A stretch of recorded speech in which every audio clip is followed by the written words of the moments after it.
Hey guys, tonight we're diving into a topic so wild, so unfiltered, so questionably fragrant that you'll want to double check you didn't accidentally drop your AirPods in a bottle of rosewater. That's right, tonight we're talking about the truly disgusting hygiene habits of Victorian women. Spoiler, this is not Bridgerton, it's not even Downton Abbey. It's more like if Downton Abbey ran out of soap, razors, deodorant and shame. So, before you get too cozy, take a second to like the video and subscribe. But only if you actually enjoy what I do here. Leave a comment letting me know where you're listening from, and if you still use talcum powder, now dim the lights, switch on a fan for that white noise, and get as comfortable as possible. Let's pause a second. Have you ever wondered just how bad Victorian body odor really was? Did women really faint from tight corsets, or was it the smell? Did anyone actually brush their teeth? Or did they just throw a sprig of mint at their face and call it a day? Could you survive 1 week in a house where everyone washes their hair with egg yolks, borax, or just pure hope? What about makeup? Did Victorians invent the no makeup look because their face powder was literally toxic? Did they have a favorite deodorant? Or was the answer just no? Absolutely not. What happens when your daily shower routine is replaced with a single sponge bath in cold water in front of your entire extended family and 3 confused cats? And now, congratulations! You've just woken up in the year 1852. You're in London, you're a woman, you have a complicated relationship with soap, and you're about to discover that the good old days were mostly good at producing mildew and lifelong trauma. Welcome to the fragrant, filth-ridden and faintly floral nightmare that is Victorian hygiene. Good luck. You wake up with sunlight streaming through thin lace curtains, dust motes drifting through the air, and the delicate aroma of unwashed for 3 days. In the Victorian world, body odor isn't just a fact of life. It's the third member of every relationship. It starts before you even open your eyes. You roll over in bed, feeling the weight of heavy, rarely washed wool blankets pressing down. They smell faintly of dust, damp, and something suspiciously like boiled cabbage. There's a vague hope that this is just your imagination. Maybe you're still dreaming. But no, this is reality. A warm, slightly musty cocoon infused with last week's lavender sachet, this week's unwashed sheets, and the memories of a winter spent trying to avoid pneumonia. You take your first big inhale of the day. It's complicated. The air is perfumed with a bouquet that modern candle companies would never dare attempt. Equal parts old perspiration, half-faded rosewater, and the gentle tang of wet wool. It's a scent that clings, and not just to you. Every pillow, every mattress, every stitch of your nightgown is gently marinated in the daily ebb and flow of human existence. No matter how many sachets of dried violets you stuff into the linen closet, downstairs the smell is no less impressive. In the close confines of a Victorian bedroom, air circulation is an optimistic theory at best. You crack a window, only to discover that the fresh air outside has to battle London's famous fog. Equal parts coal smoke, horse manure, and the lingering aftertaste of 10,000 chimneys belching away into the dawn. The best you can do is pray for a breeze that shifts just enough to bring in a suggestion of rain instead of the neighbor's cabbage soup. In this world, bathing is a rare event, saved for special occasions, illness, or accidental dunkings in the river.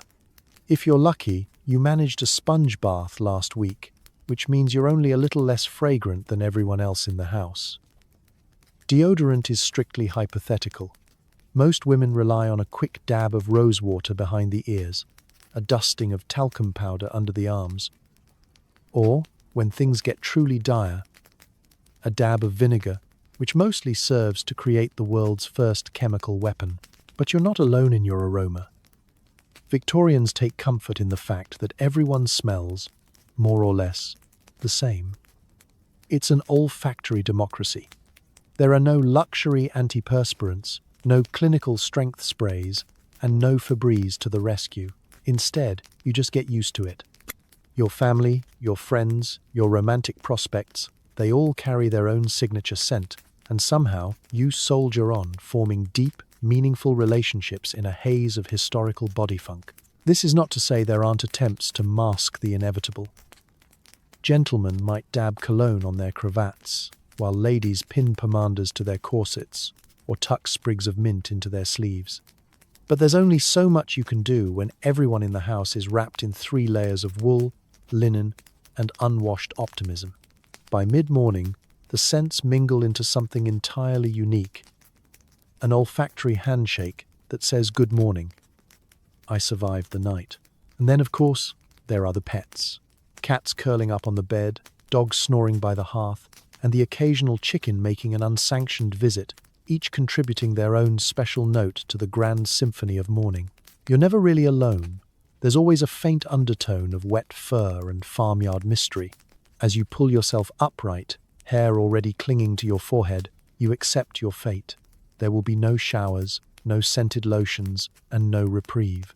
Just another day begun in a cloud of eau de yesterday, bravely facing the world, one whiff at a time. And who knows, maybe tomorrow, you'll remember to dab on a little extra rose water, or maybe you'll just embrace it. The morning scent, proof that you're alive, surviving, and still, miraculously, hopeful. Forget flushing. Your day begins with a quick shuffle to the chamber pot, a porcelain bowl discreetly hidden beneath the bed, waiting to haunt your dreams and nose for the next few hours.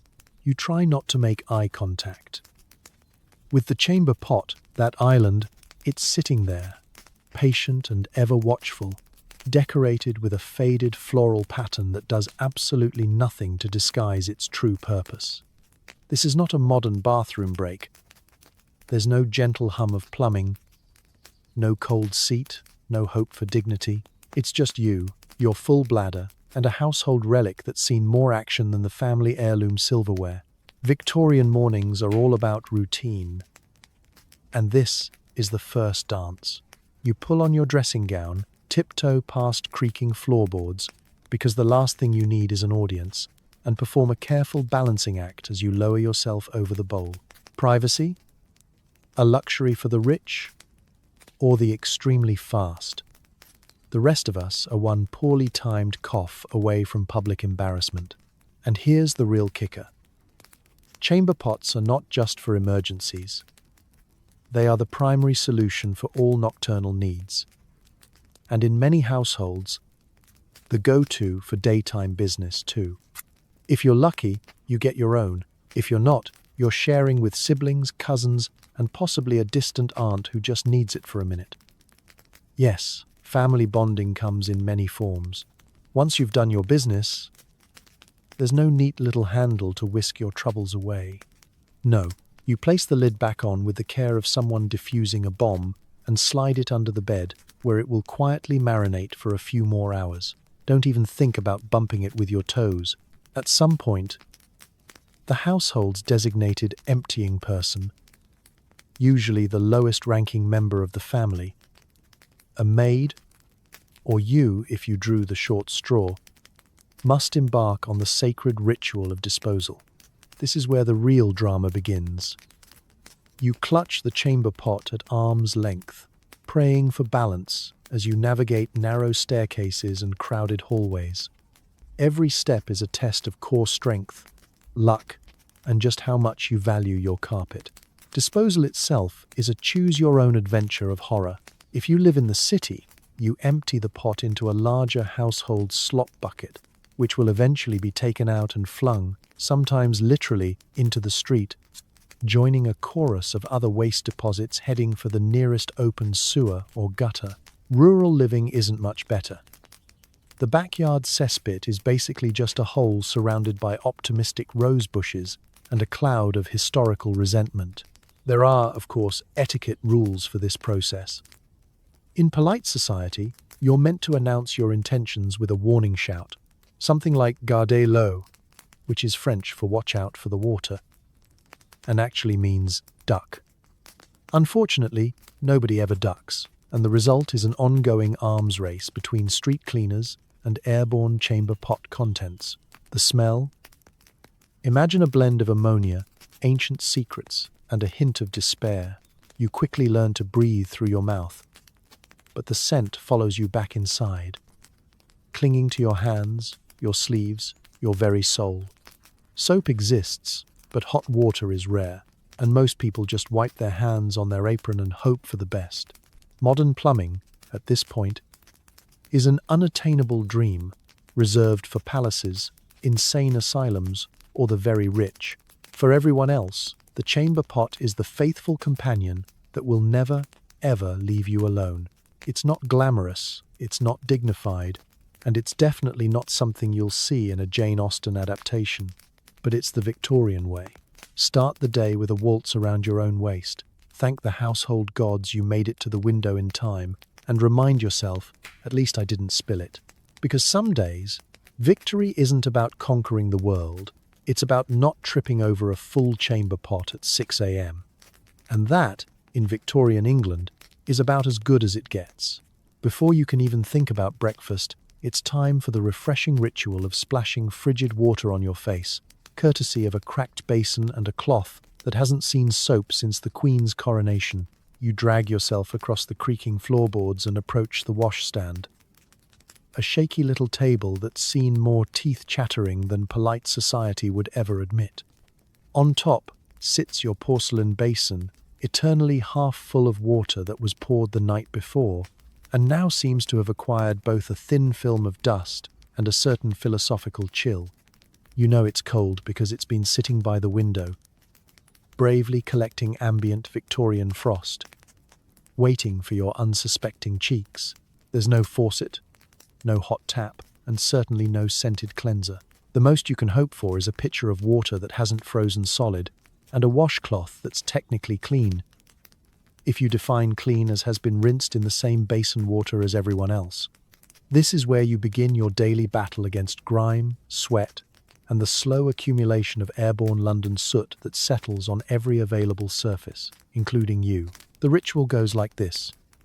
Dip the cloth, wring it out, watching the grey water drizzle back into the basin, and steel yourself for contact. The first swipe is always a shock, like being slapped by a glacier. Your eyes water, your nose runs, and for a brief moment, you question every decision that's led you to this point. Victorian etiquette manuals recommend washing your face, neck, and hands at least once a day, enough to prevent total social ostracism, but not enough to stop you from slowly becoming one with your own filth. As you methodically scrub your face, you realize this is less of a beauty ritual and more of a survival technique. Every pore is on high alert, trying to shrink away from the cold. The cloth itself, despite its cheery embroidery, feels more like a Brillo pad than a luxury spa towel. You can still feel yesterday's soap residue, which, if you're being honest, might actually be last week's. Victorian soap is made of lye and animal fat, leaving your skin both squeaky and slightly alarmed. You catch a glimpse of yourself in the cloudy little mirror, a rosy-cheeked, slightly startled ghost, hair already going wild with humidity. And you're not alone in this. Every woman in the house is lined up behind you, each taking her turn at the communal splash zone. If you're the youngest, you get to go last. And your face-washing experience comes with the bonus round of floating hair, stray lint, and, if you're really unlucky, a speck of someone else's breakfast crumbs. Occasionally, a brave soul attempts a full wash, the dreaded sponge bath. You pull a heavy curtain across the room, privacy is relative, fill the basin with more icy water, and do your best to wipe down the important bits before losing sensation in your limbs. Victorian wisdom claims that too much washing is actually bad for you. Opens the pores, lets in bad airs, and possibly lowers your moral fortitude. So you keep the sponge bath to a minimum, reserving it for moments of true desperation or public embarrassment. What you never do, under any circumstances, is let the family see you shriek when the cold cloth hits your collarbone. The only thing worse than being cold and half awake is being cold, half awake, and the object of household ridicule. When you're finally done, you pat your face with a towel that's somewhere between damp and outright suspicious. Rearrange your hair as best you can, and count it a minor victory if your cheeks still have feeling. You glance at the basin, now a swirling tide pool of history, and wonder if you'll ever feel truly clean. You won't. Not in this century. But you're awake, alert, and ready to face the day, one icy splash at a time. And honestly, after that, breakfast could be anything, and you'd still be grateful. Even if it's cold porridge with a side of Victorian optimism. Toothpaste? Not quite. Your oral hygiene options include a mysterious powder that tastes like chalk and disappointment, and a toothbrush made from boar bristles that is basically a tiny Victorian torture device. You approach the washstand with the hopeful optimism of someone who's never met 10,000 century dental care. First, you pick up your toothbrush. It's less ergonomic marvel and more splintered stick with attitude. The handle is hard wood, maybe bone if you're fancy. And the bristles, real boar hair.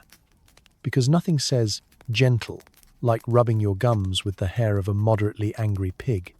If you're unlucky, and most Victorians are, a few bristles are already falling out, lodging themselves in your molars, or just lying in wait to surprise you later in the day. The toothpaste, such as it is, comes in the form of powder. There are a few homemade recipes: ground cuttlefish bone, chalk, charcoal, and if you're feeling luxurious, a dash of baking soda. The flavor ranges from damp plaster to possible roof tile. You dampen the brush, dip it in the powder, and brace yourself. The sensation is gritty, grainy, and about as pleasant as chewing gravel. The taste? Imagine licking the floor of a stone quarry that someone sprinkled with old mint.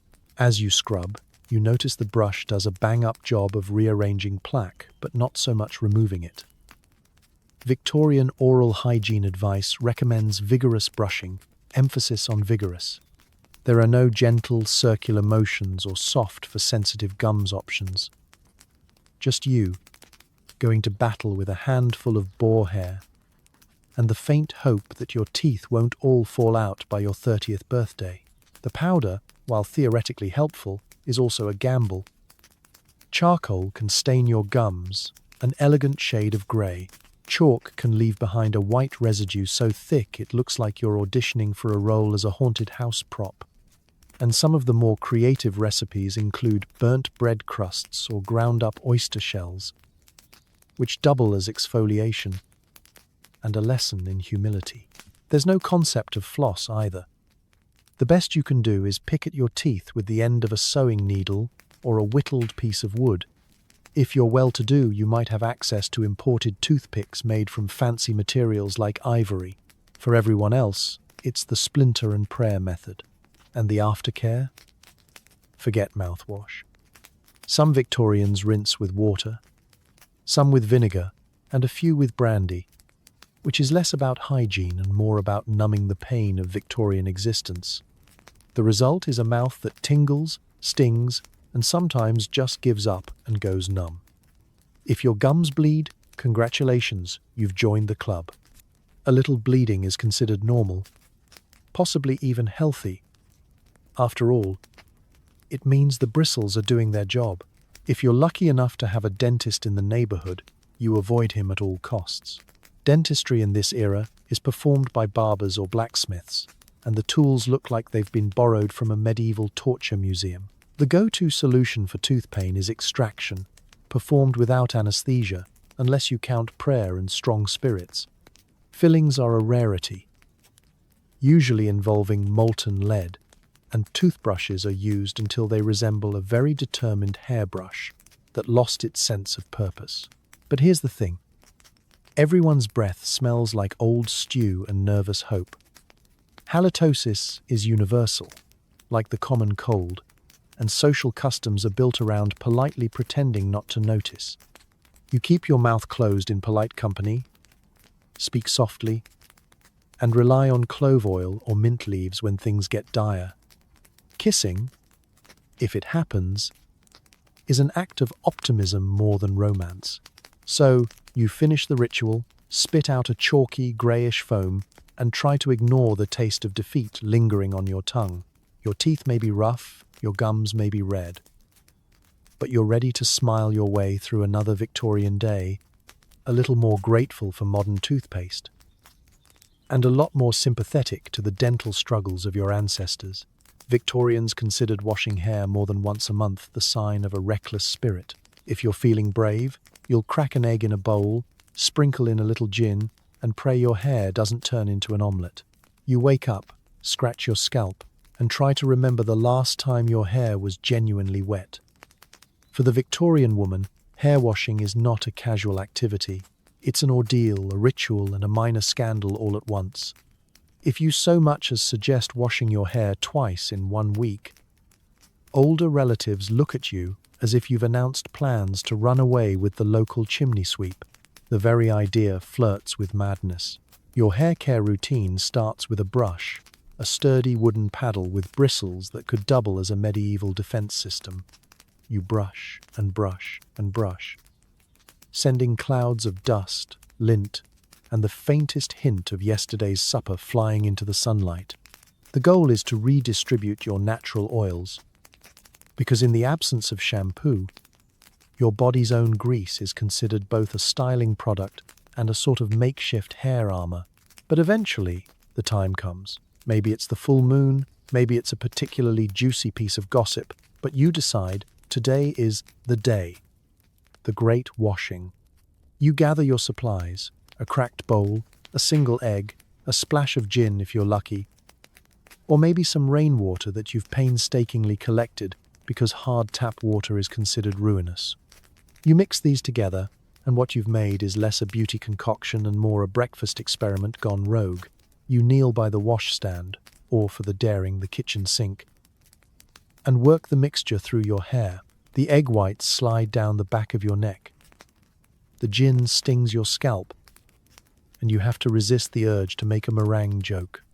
For conditioning, some women use vinegar, or, if feeling flush, a few drops of scented oil.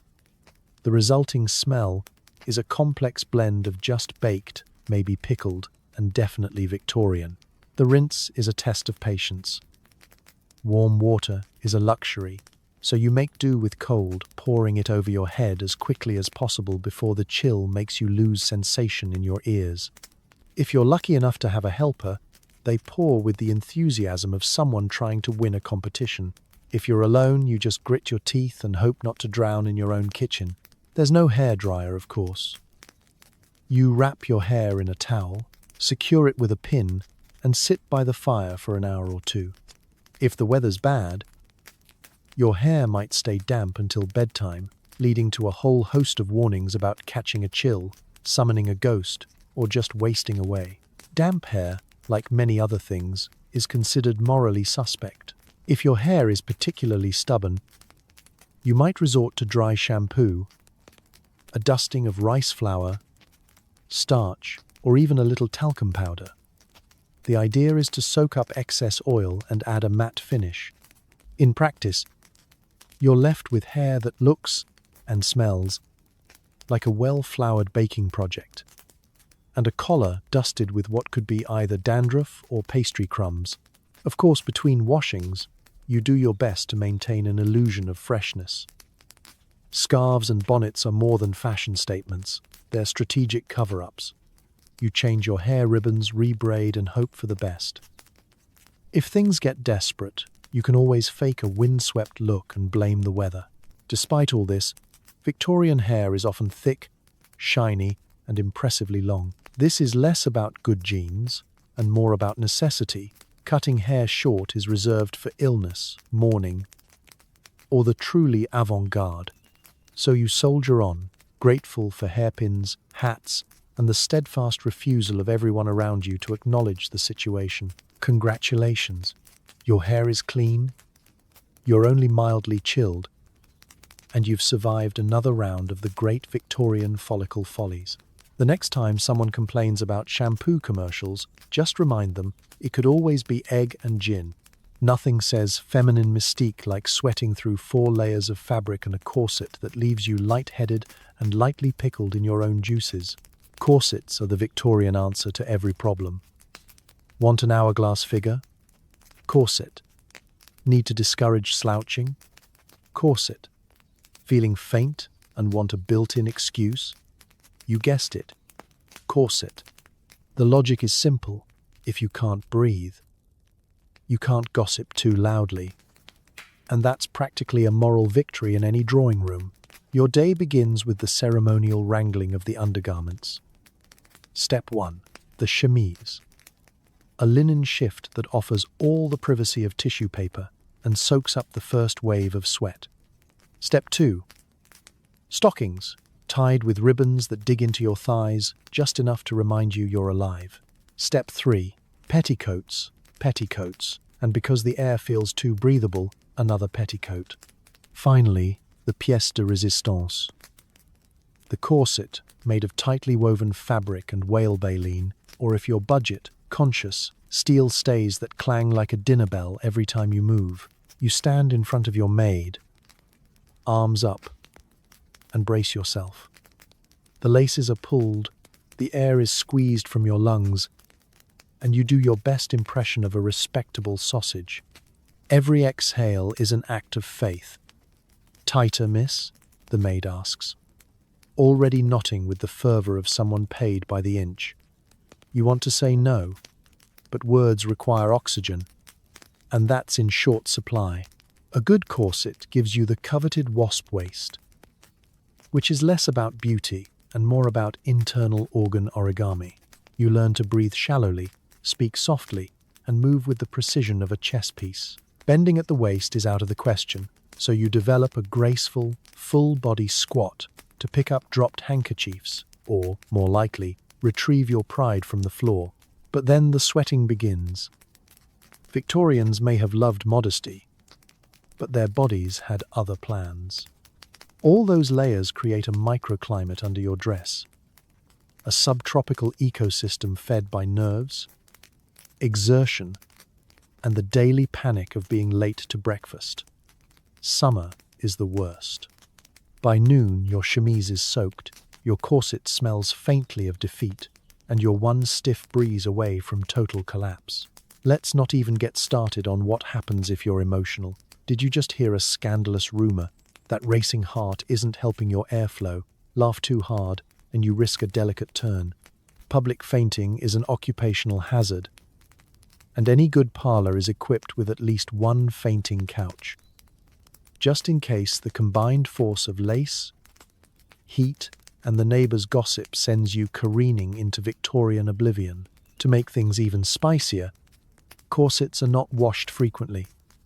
You spot clean with vinegar and hope for the best. Over time, they develop a subtle, lived-in scent, a blend of body odour, soap, old perfume, and the kind of historical sweat that could probably tell your fortune if it tried. There's no deodorant strong enough for what's going on under there. Powdered underarms and handkerchiefs tucked into cleavage are the closest thing to personal air conditioning. And yet, you're expected to look flawless. Hair in place, skin glowing but not sweating, posture upright. You can't slouch, so you project confidence. You can't really breathe, so you speak in gentle tones, Victorian ASMR if you will. Eating is a high-stakes affair. One extra bite of pudding, and suddenly your stays are threatening mutiny. When evening finally comes and you loosen those laces, the relief is profound. You can take a deep breath, bend at the waist, and briefly contemplate running away to join the circus, anywhere with looser dress codes. You peel off the corset and survey the landscape, red marks, maybe a bruise or two, and a sense of pride that you made it through the day without passing out in the hedgerow. Victorian fashion may be elegant, but it comes at a price, measured in sweat, sighs, and small victories over your own ribcage. You lie in bed, blessedly uncorseted, wondering if anyone in the future will ever believe you wore this on purpose. Spoiler, they won't. And they'll be right. Let's talk about drawers. Not the kind in your dresser, the kind you wear, if you're lucky. Most women just rely on petticoats, meaning there's a direct line between you and history's least breathable furniture. Welcome to the lower half of Victorian innovation, a territory ruled by ambiguity, drafts, and a deep, unspoken fear of chafing. If you picture Victorian underwear as a dainty, lace-filled wonderland of frilly bloomers, you're in for a letdown. Because for most of the era, drawers were more wish than reality. For a shocking portion of the century, women simply didn't wear underpants at all. The logic was practical. Why add another layer when you're already wearing 4? Also, in a world where bathrooms were scarce and privacy even scarcer, fewer fastenings meant fewer disasters. So, what's between you and that hard, polished mahogany chair in Aunt Margaret's parlour? Layers, endless layers. First comes the chemise. A plain, thin shift, often made of scratchy linen, meant to absorb the worst of your daily sweat and keep your fancier outer clothes from dissolving under the pressure. On top of the chemise, you pile petticoats, sometimes 2, sometimes 3, sometimes so many you lose count. They serve as insulation, modesty shields, and, let's be honest, Victorian air conditioning in the absolute worst way. If you're among the privileged few, you might have a pair of split drawers. These aren't your modern, convenient briefs. They're loose, knee-length, and open at the crotch. Yes, open. It's called modesty. But the design is all about practicality for bathroom breaks in a world where buttons, hooks, and yards of skirt stand between you and the chamber pot. You haven't truly lived until you've tried to negotiate a full petticoat system in a cold draft, while also praying you don't fall in. The materials aren't helping. Cotton is rare and expensive. Linen, while breathable, starts stiff and only softens after years of scrubbing and patching. Wool, on the other hand, is a punishment for past sins, itchy, heavy, and somehow always slightly damp. In winter, these layers might be the only thing between you and hypothermia. In summer, they're an invitation to yeast infections, prickly heat, and the sort of sweat rash that inspires poetry. And if you thought laundry was your salvation, think again. Washing underwear is a Herculean task, especially since modesty dictates you never display unmentionables in public. So you hand wash your chemise in secret, hoping the neighbors don't spot it drying and start a rumor about your moral decline. Stubborn stains are attacked with lye soap and a brush that looks suspiciously like something you'd use to clean a horse. If the fabric survives, you call it a win.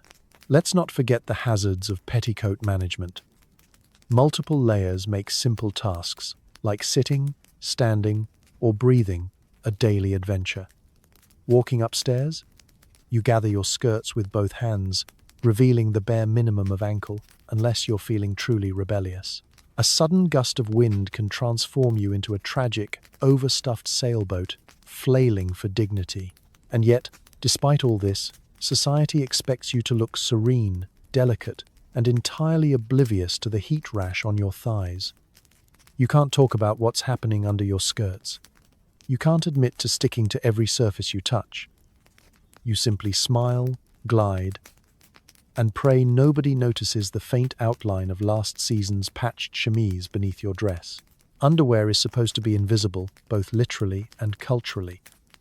But for the Victorian woman, it's a daily battle, a game of layers and laundry, secrecy and survival.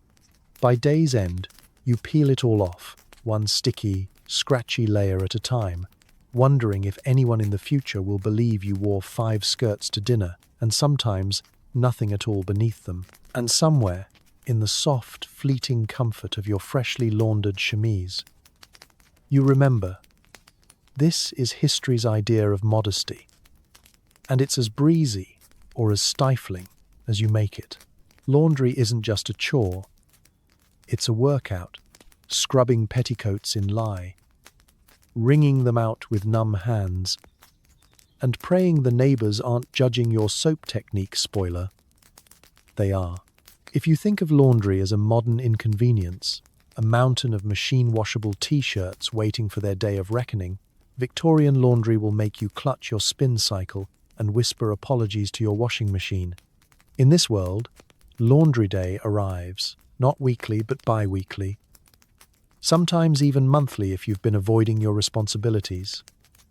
And let's be honest, who wouldn't? The build-up is epic. By the time you're ready to tackle it, your laundry pile has the mass and sentience of a small, damp yeti. The day begins early. Not 8 a.m. early, but before the sun is up and the frost is still plotting against you early. You haul linens, chemises, petticoats, and anything else that can't walk away on its own into a tub that's seen more stains than a medieval battlefield. The main ingredient is water. Sometimes hot if you have firewood to spare. Otherwise as cold as Victorian forgiveness. Soap isn't the gentle, floral-scented bar you pick up at the grocery store. No, you're using a chunk of homemade lye soap so harsh it could probably strip wallpaper. The lye stings your hands, and even with a washboard for company, you quickly realize that laundry is as much about brute strength as it is about cleanliness. If your hands aren't raw by the second chemise, you're not doing it right. There's a system to the madness, and every woman has her own secret recipe for stain removal. Salt for wine, vinegar for grass, hope and denial for anything else. If the stains don't come out, you simply patch over them or declare the item for everyday wear. No one expects perfection, just visible effort and the absence of barnyard odors. Rinsing is another saga. You plunge garments into cold, clear water, working out the soap with endless swishes and squeezes. If you're lucky, you get help. If not, your biceps develop at twice the rate of any man in the house. Wringing out heavy, sodden linen is not for the faint of heart. It's a test of will, fortitude, and how much you value dry sleeves. But your suffering doesn't end with wringing. Now comes the hanging. There are no dryers, just ropes strung across the yard, lines drooping under the weight of collective family filth.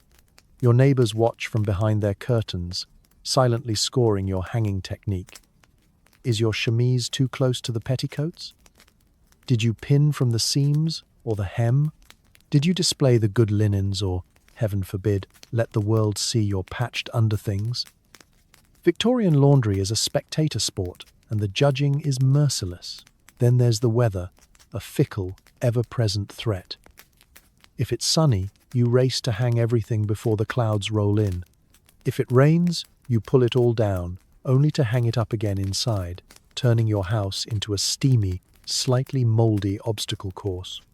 God forbid a bird gets creative on your clean laundry, or the neighbor's cat decides your best petticoat is the ideal napping spot. Once everything is finally dry, you're still not done. Enter the iron, a hefty wedge of cast iron that must be heated over the fire and wielded with both courage and calloused hands. Ironing is slow, hot, and slightly dangerous. The risk of burning your best chemise is ever present. So is the fear of singed fingers. If you get it right, your linens are crisp and dignified.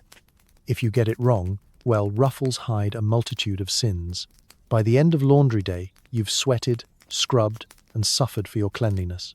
Your hands are pruned, your back aches, and you swear you'll never wear white again. But as you survey your line of fluttering, sun-bleached clothes, you feel a fleeting sense of triumph. Laundry, Victorian style, is both penance and proof of survival. And as you collapse into your finally clean sheets that night, you whisper a quiet, exhausted thank you to the laundry gods, and a promise that next time, you'll just wear everything twice, or maybe 3 times. Who's counting? Deodorant? Not in this century. The best you can do is dab your underarms with vinegar, lavender water, or just the hope that no one stands downwind. Welcome to the wild, wild west of Victorian hygiene, the armpit, a landscape where science, desperation, and creative optimism collide. In this era, personal scent isn't so much a problem to be solved as it is a natural feature of daily life, like weather or pigeons. Sure, you'd like to smell nice, but unless you're rich enough to bathe daily, Spoiler, you're not. You simply do your best to mask, distract, or outright ignore whatever's happening beneath your sleeves. It starts each morning as you lift your arms, stretch, and instantly regret it. That musky, vinegary aroma, that's you, an artisanal blend of wool, human spirit, and 3-day-old nerves. The science of sweat is a mystery. Victorian experts claim that perspiration purifies the blood, and some even believe that plugging up the pores is a recipe for disaster. Because, clearly, what your body needs most is to air itself out. So, what's a woman to do? First, you turn to the arsenal of folk remedies. There's the vinegar dab, splash a little on your underarms, and pray that it outcompetes the natural bouquet. The result is something reminiscent of salad dressing left out in the Sunday. If you're lucky enough to have lavender water, you'll douse yourself with abandon, temporarily replacing armpit with aggressive grandmother's linen drawer. Sometimes, you even mix the two for a combination that confuses the nose and stuns the senses. Is it floral? Is it acidic? Is it time to go stand near the window and hope for a strong breeze? Other home remedies abound. Talcum powder is a favorite for the well-heeled dust under the arms to absorb moisture and leave a faint, powdery trail wherever you go. Just hope you're not wearing black, unless you want to spend the day looking like you lost a fight with a pastry chef. Some women resort to rubbing their underarms with lemon peels, not so much for effectiveness as for the optimistic belief that citrus is nature's answer to everything. Spoiler, it is not. What you never do, under any circumstances, is raise your arms in public. Victorian social code has a way of suppressing even the faintest hint of movement that might unleash the kraken beneath your sleeves. You practice the art of the dainty gesture, delicately waving your fan with elbows glued to your waist and hands arched in careful choreography. Should you be called upon to reach a high shelf, you simply faint instead. It's safer. Men have it just as bad, perhaps worse. Their version of deodorant is a quick rub-down with a bit of whiskey or cologne, followed by layers of shirt, waistcoat, jacket, and social denial. If anyone comments on the room's closeness, you all agree it must be the weather, the coal smoke, or the dog. The real challenge comes in summer. When the mercury rises, layers become a form of personal torture, and the population's collective odor climbs to a level that can only be described as historically significant. At parties, open windows and bundles of dried herbs are deployed as makeshift air fresheners. If you're lucky, the room is so thick with perfume and pomanders that no one notices the true source of the miasma. And let's not forget laundry, or the lack thereof. Underclothes are washed when you have the strength and privacy, but for the most part, you simply air them out on the line and call it a day. The result? By midweek, your underarms are staging a quiet rebellion, one whiff at a time.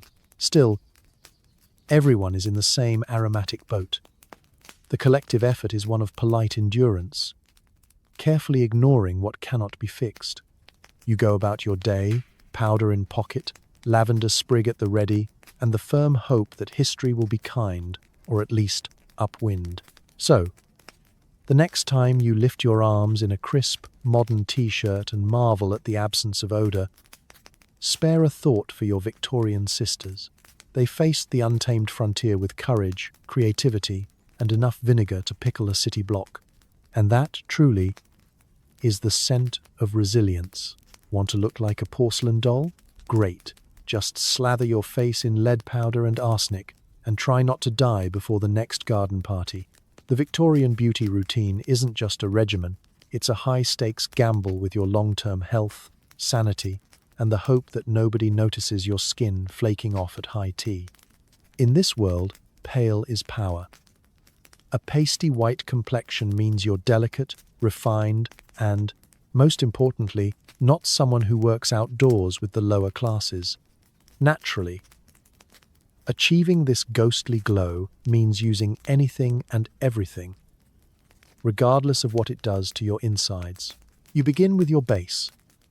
Venetian ceruse, a classic blend of white lead and vinegar.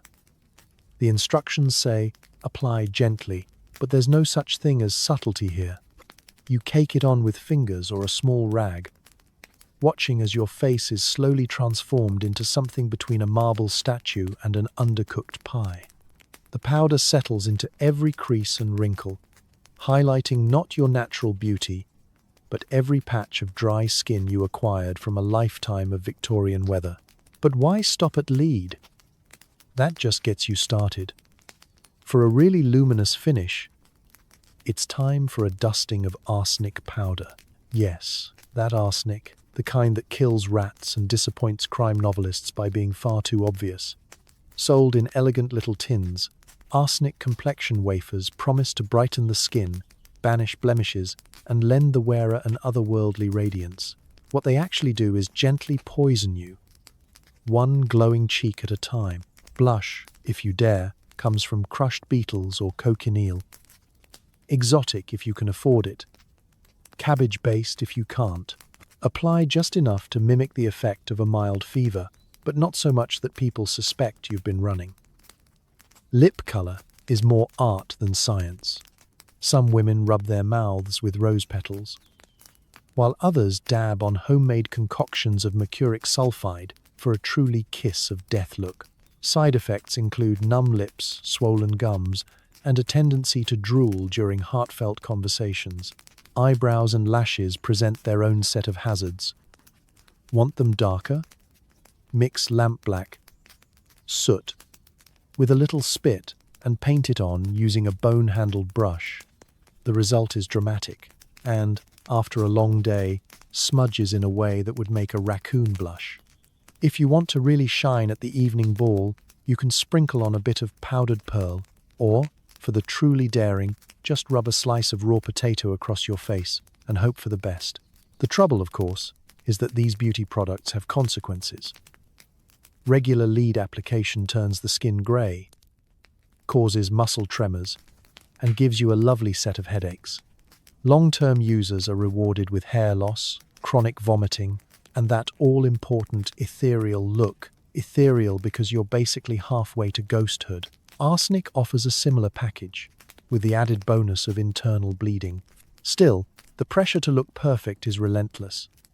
Magazines praise the porcelain skin of society's elite and whisper darkly about women who appear too rosy or, worse, sun-kissed. The cult of the complexion is so powerful that some women avoid sunlight entirely, hiding under veils and hats, or even sewing extra ruffles into their bonnets to block UV rays. That's right, SPF, Victorian, style, is more wear your drapes outside than just apply sunscreen. And yet, through it all, there's a strange camaraderie among women. You swap recipes, trade secrets, and commiserate over the burns, rashes, and unpredictable side effects. If your face peels, you simply declare it's from a new French exfoliation method. If your lips swell, you're not dying, you're avant-garde. So, next time you see a portrait of a Victorian lady looking flawless, remember, she didn't just wake up like that. She risked her health, sanity, and reputation, all for a complexion so pure it might actually be toxic. Beauty may be pain, but in the Victorian era, it's also a slow, stylish game of Russian roulette. It's bath day. The whole household lines up to share a single tub of tepid water.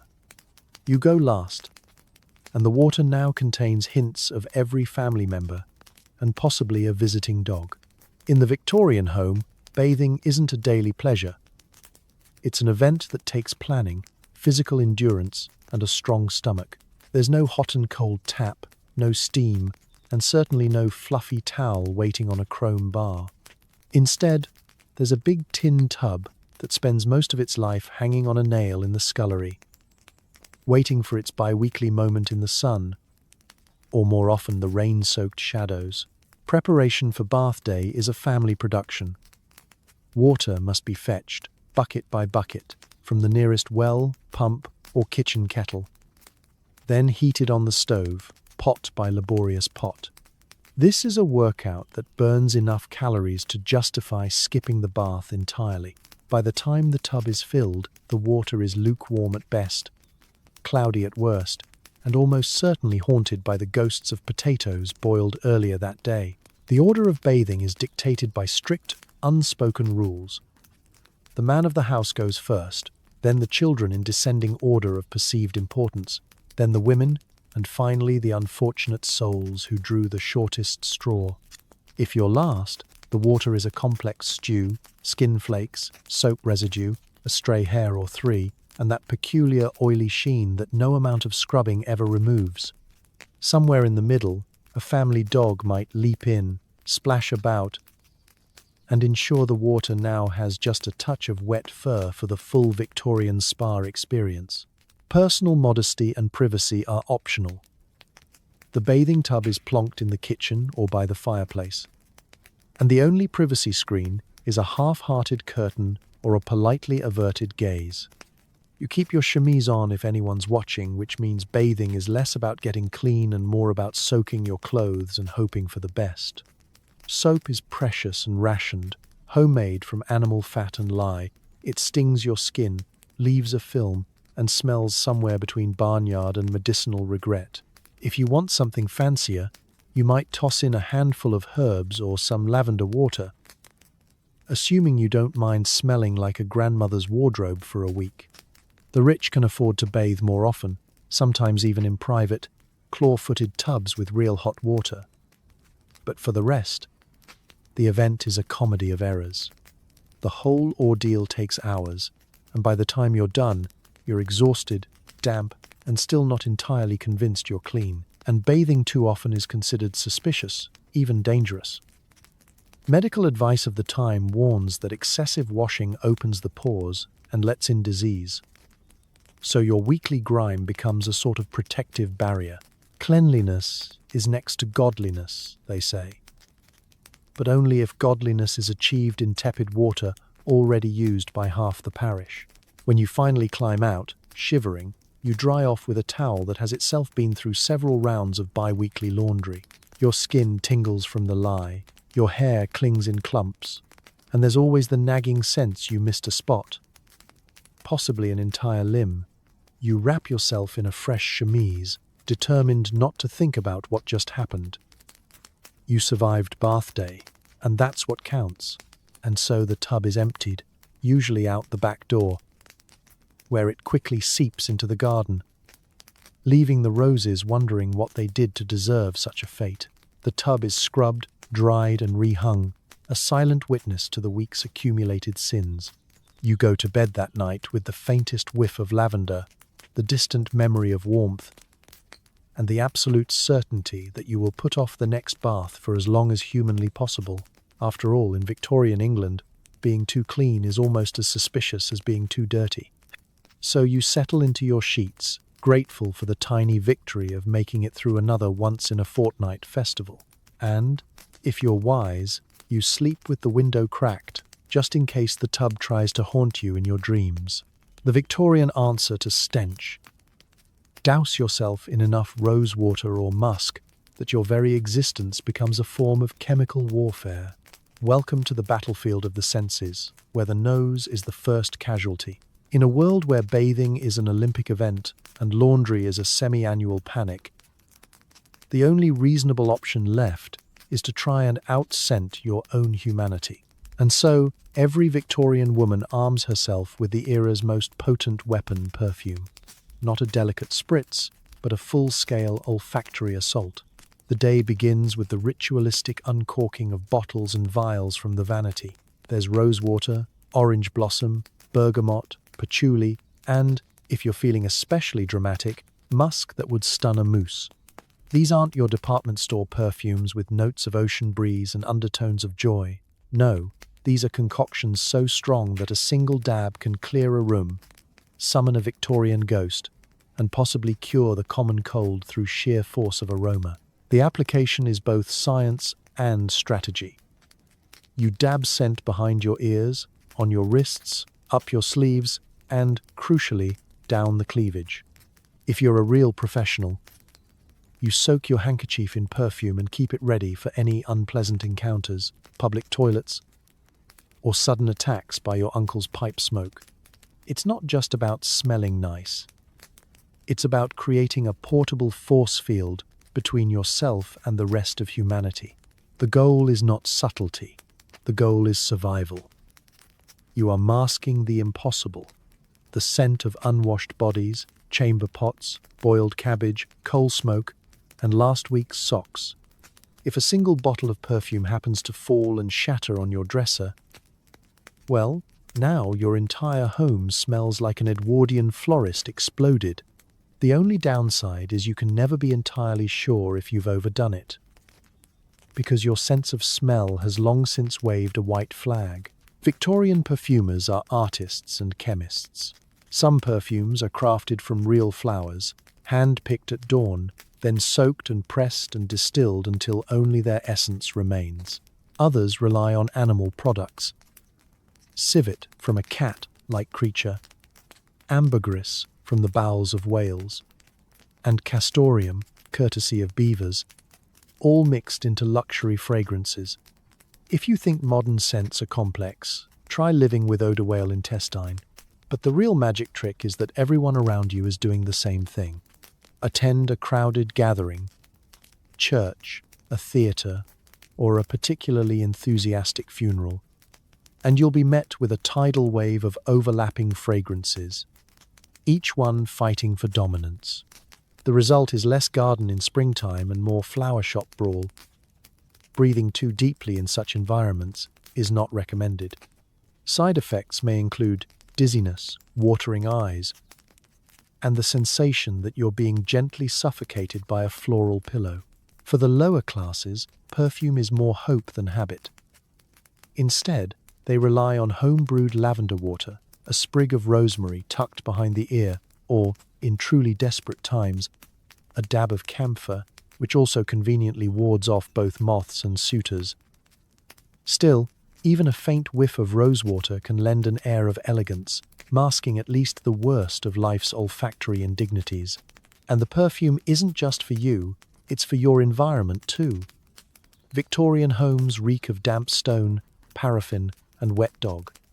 So you burn incense, scatter potpourri, and hang pomanders from the bedposts. If you're rich, you can afford scented candles, which are really just tallow with ideas above their station. The end result? Your house smells like the inside of a botanist's suitcase, and you wonder why your canary is suddenly listless. By the end of the day, you're not sure whether you've achieved elegance or just become a mobile air freshener. Either way, you're ready to face the world with confidence. A pocketful of perfumed handkerchiefs, and the knowledge that if history remembers anything about you, it's that you tried valiantly to mask the impossible. And if all else fails, you can always blame the smell on the neighbours. After all, in Victorian England, a little denial, like a little perfume, goes a long, long way. Smooth skin is the dream. But the average razor is a dull blade passed down from your grandmother. Tweezing is performed by candlelight, and screams are not uncommon. For the Victorian woman, personal grooming is less of a gentle self-care ritual and more of a high-stakes adventure in bloodletting. The ideal is smooth, porcelain skin, a look that whispers wealth and I have never worked outdoors. Unfortunately, the tools available are about as advanced as a barnyard hoe and twice as likely to draw blood. Let's start with the razor. There are no pastel pink safety razors here. Instead, you're handed a heavy, intimidating straight razor with a handle that's either bone, wood, or, if you're truly unlucky, rusted metal. This artifact has likely been in the family longer than the actual family, and it's been sharpened so many times it now resembles a bread knife with self-esteem issues. The blade, of course, is never quite as sharp as you'd hope. It drags, it skips, it nicks, and with every pass, you're praying you don't end up in the next issue of the Penny Dreadfuls as a cautionary tale. Shaving cream? You wish. The best you can do is a cake of soap and a hope that it won't sting too much. Lather up, steady your nerves, and begin. There's no privacy, most likely. You're hunched over a basin in the kitchen or, if you're rich, in a chilly bathroom where the echo of your own swearing haunts the tiles. You work slowly, trying not to think about the lack of first aid kits in the house. And when you finish, your skin is either satisfyingly smooth or a patchwork of tiny, stinging cuts. Congratulations! You've survived another round of Victorian lady or amateur surgeon. For smaller jobs, eyebrows, the occasional chin hair, or that one rogue moustache, there's tweezing. This is done with an instrument so primitive it might as well have been forged in a cave. The tweezers are blunt, the light is dim, and your nerves are already shot from the razor. You lean as close as you can to the mirror, squinting, and take aim. Each hair removed is accompanied by a sharp, pinching pain and the ever-present fear that your mother will walk in at the exact moment you're making the ugliest face possible. Waxing is not on the menu, unless you count honey and strips of linen, which is more medieval torture than modern spa day. Some women experiment with depilatory powders, most of which are little more than bleach and crushed dreams. The results are unpredictable. Best case, a mild rash. Worst case, you have to hide from polite society until your eyebrows grow back. Of course, there are those who simply let nature do its thing. Victorian fashion is on your side. High collars, long sleeves, gloves, and a generous helping of petticoats. If you're clever with ribbons and strategic in your posture, you can go months without anyone suspecting you missed a spot. Hair removal is, in some circles, considered optional, even rebellious. After all, who's going to check? The real terror, however, is social. Rumors swirl like chimney smoke. If you're seen with a bit of fuzz, whispers begin. Is she letting herself go? Is she hiding a scandal? Did she, heaven forbid, forget to tweeze before church? On the flip side, overzealous grooming raises its own eyebrows. Too plucked, and you're branded as fast, vain, or French, which, depending on the neighborhood, might be the gravest insult of all. At the end of it all, you splash your face with cold water, slap on a dab of lavender oil to disguise the scent of blood and fear, and emerge from the ordeal mostly intact, slightly red, and more grateful than ever for high necklines. You may not have achieved true smoothness, but you've survived another round of Victorian grooming roulette.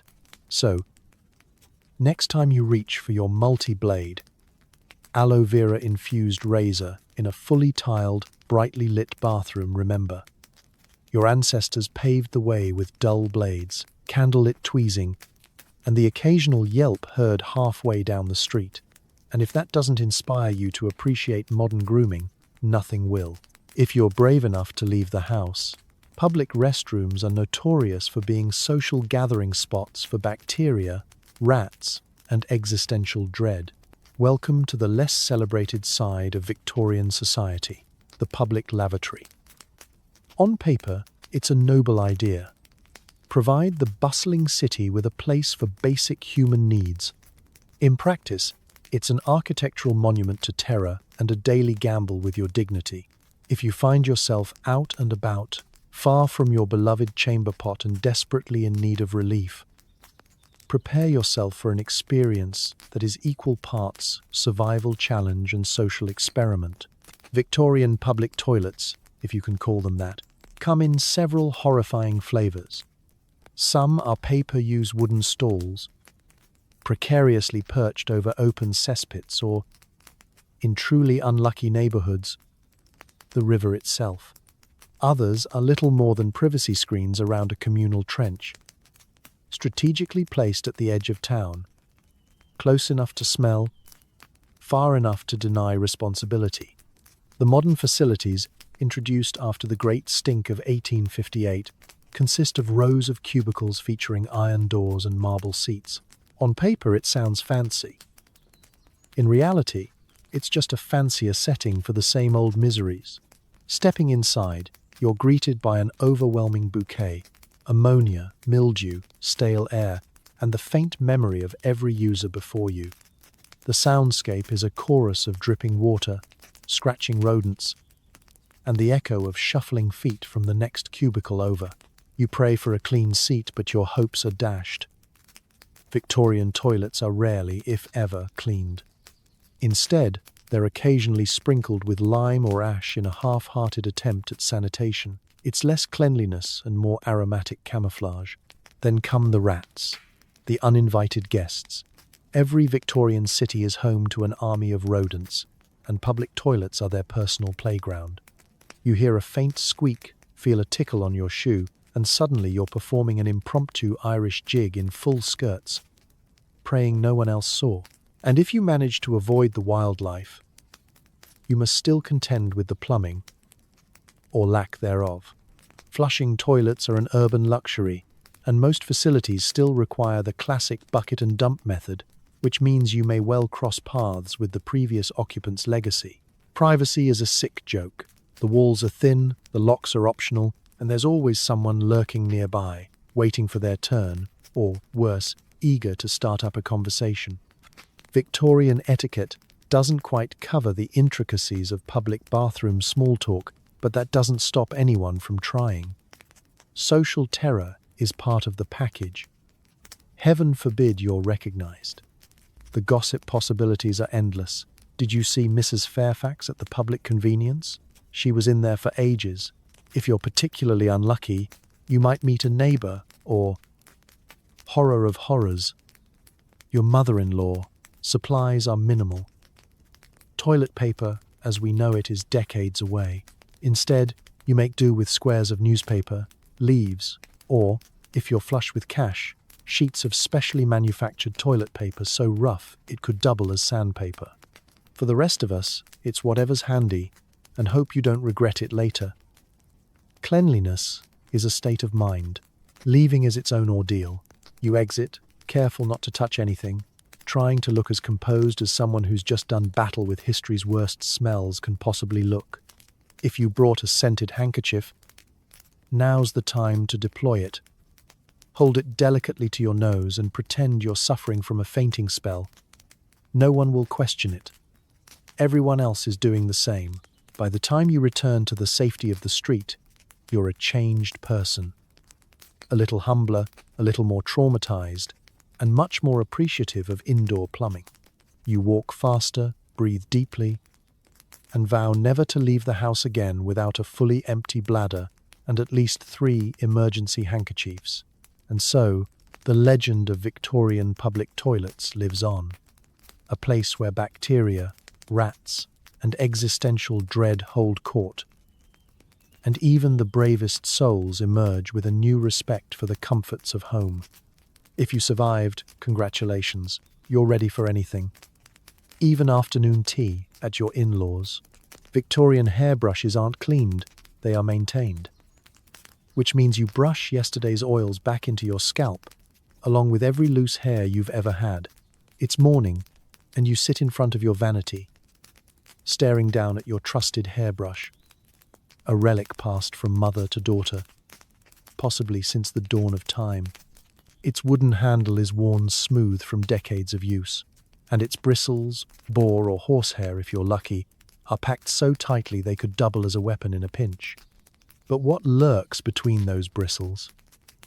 Secrets. Dark, oily, historic secrets.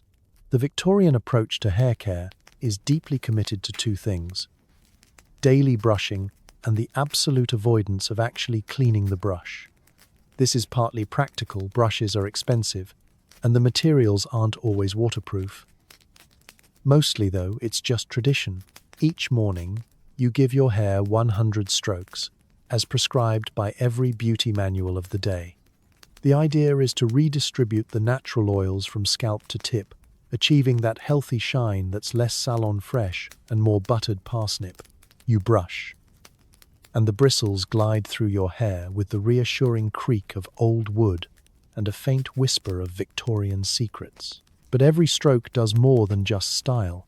It collects. The brush is a sponge for the detritus of daily life. Dust, soot from gas lamps, stray flakes of soap, and the constant rain of your own shedding, not to mention the oils, sweat, and occasional remnants of last week's egg and gin shampoo experiment. Over time, the bristles become a tangled, greyish nest, part hair, part lint, part existential warning. Cleaning the brush is, theoretically, an option.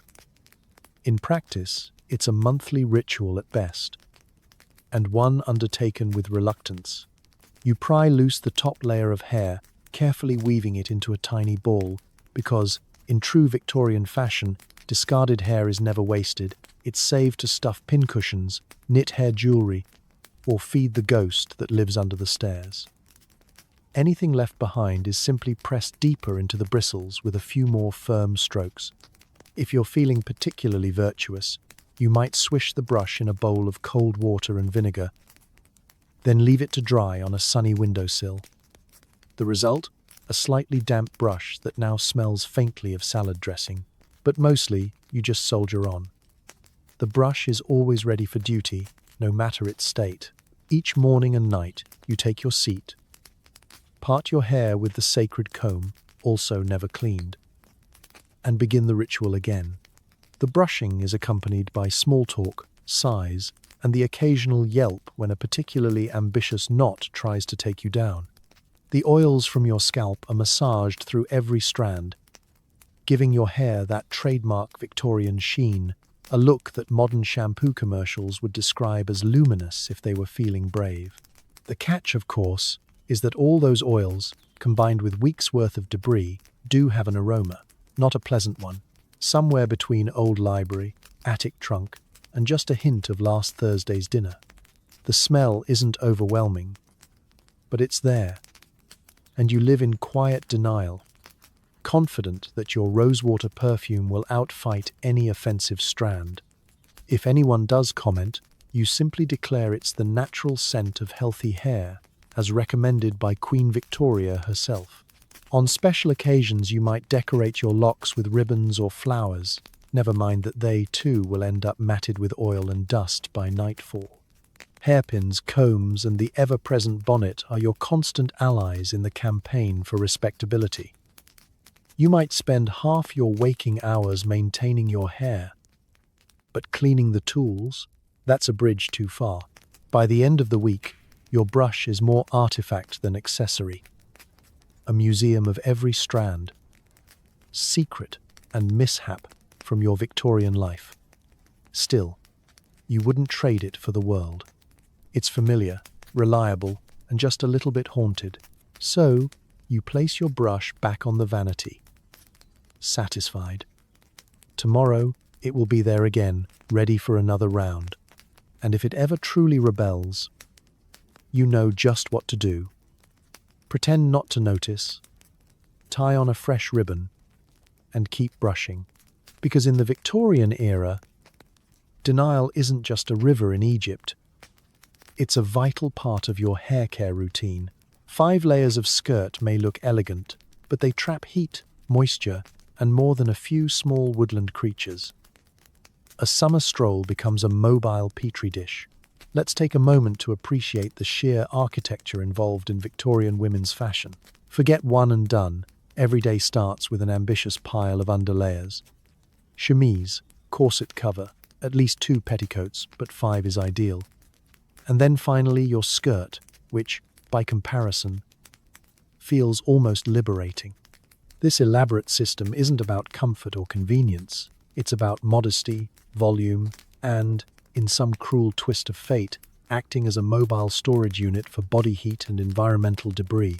As you descend the stairs, you can feel the weight of history, and at least 6 pounds of fabric pressing on your hips. Petticoats are usually made from linen, cotton, or, if you've done something terrible in a previous life, pure wool.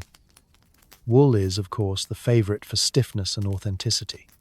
It also happens to smell strongly of livestock every time it gets even slightly damp, which, in Victorian England, is approximately always. When it rains, and it always rains, your carefully ironed petticoats absorb water like a desperate houseplant, trapping moisture and odours for hours, if not days. You never quite dry out.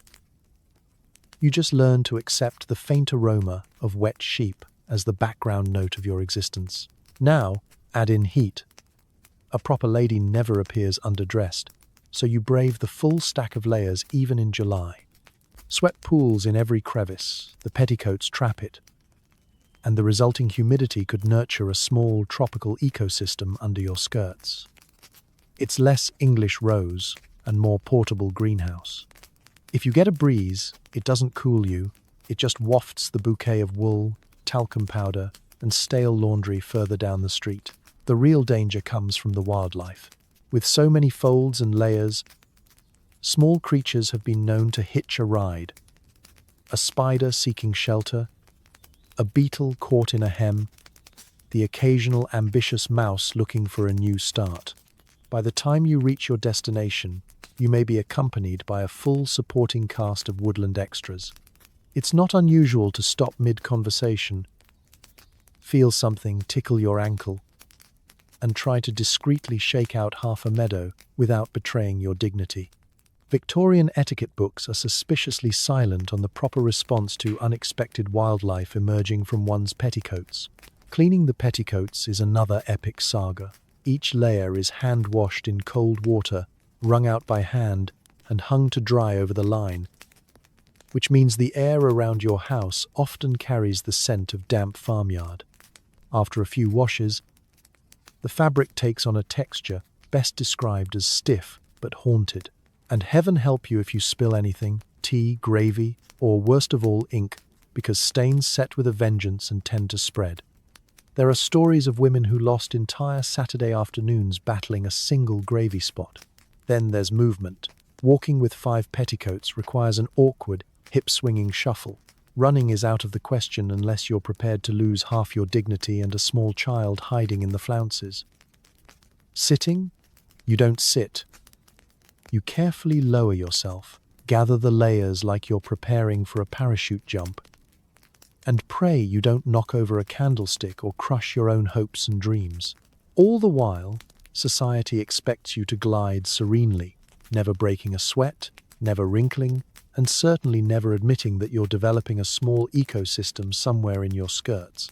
You are, at all times, meant to smell faintly of violets, look crisp as starched linen, and move with the grace of a swan, albeit one carrying an entire sheep on its back. When evening comes, you finally peel off each layer, releasing waves of musty warmth and enough stray leaves to replant half a garden.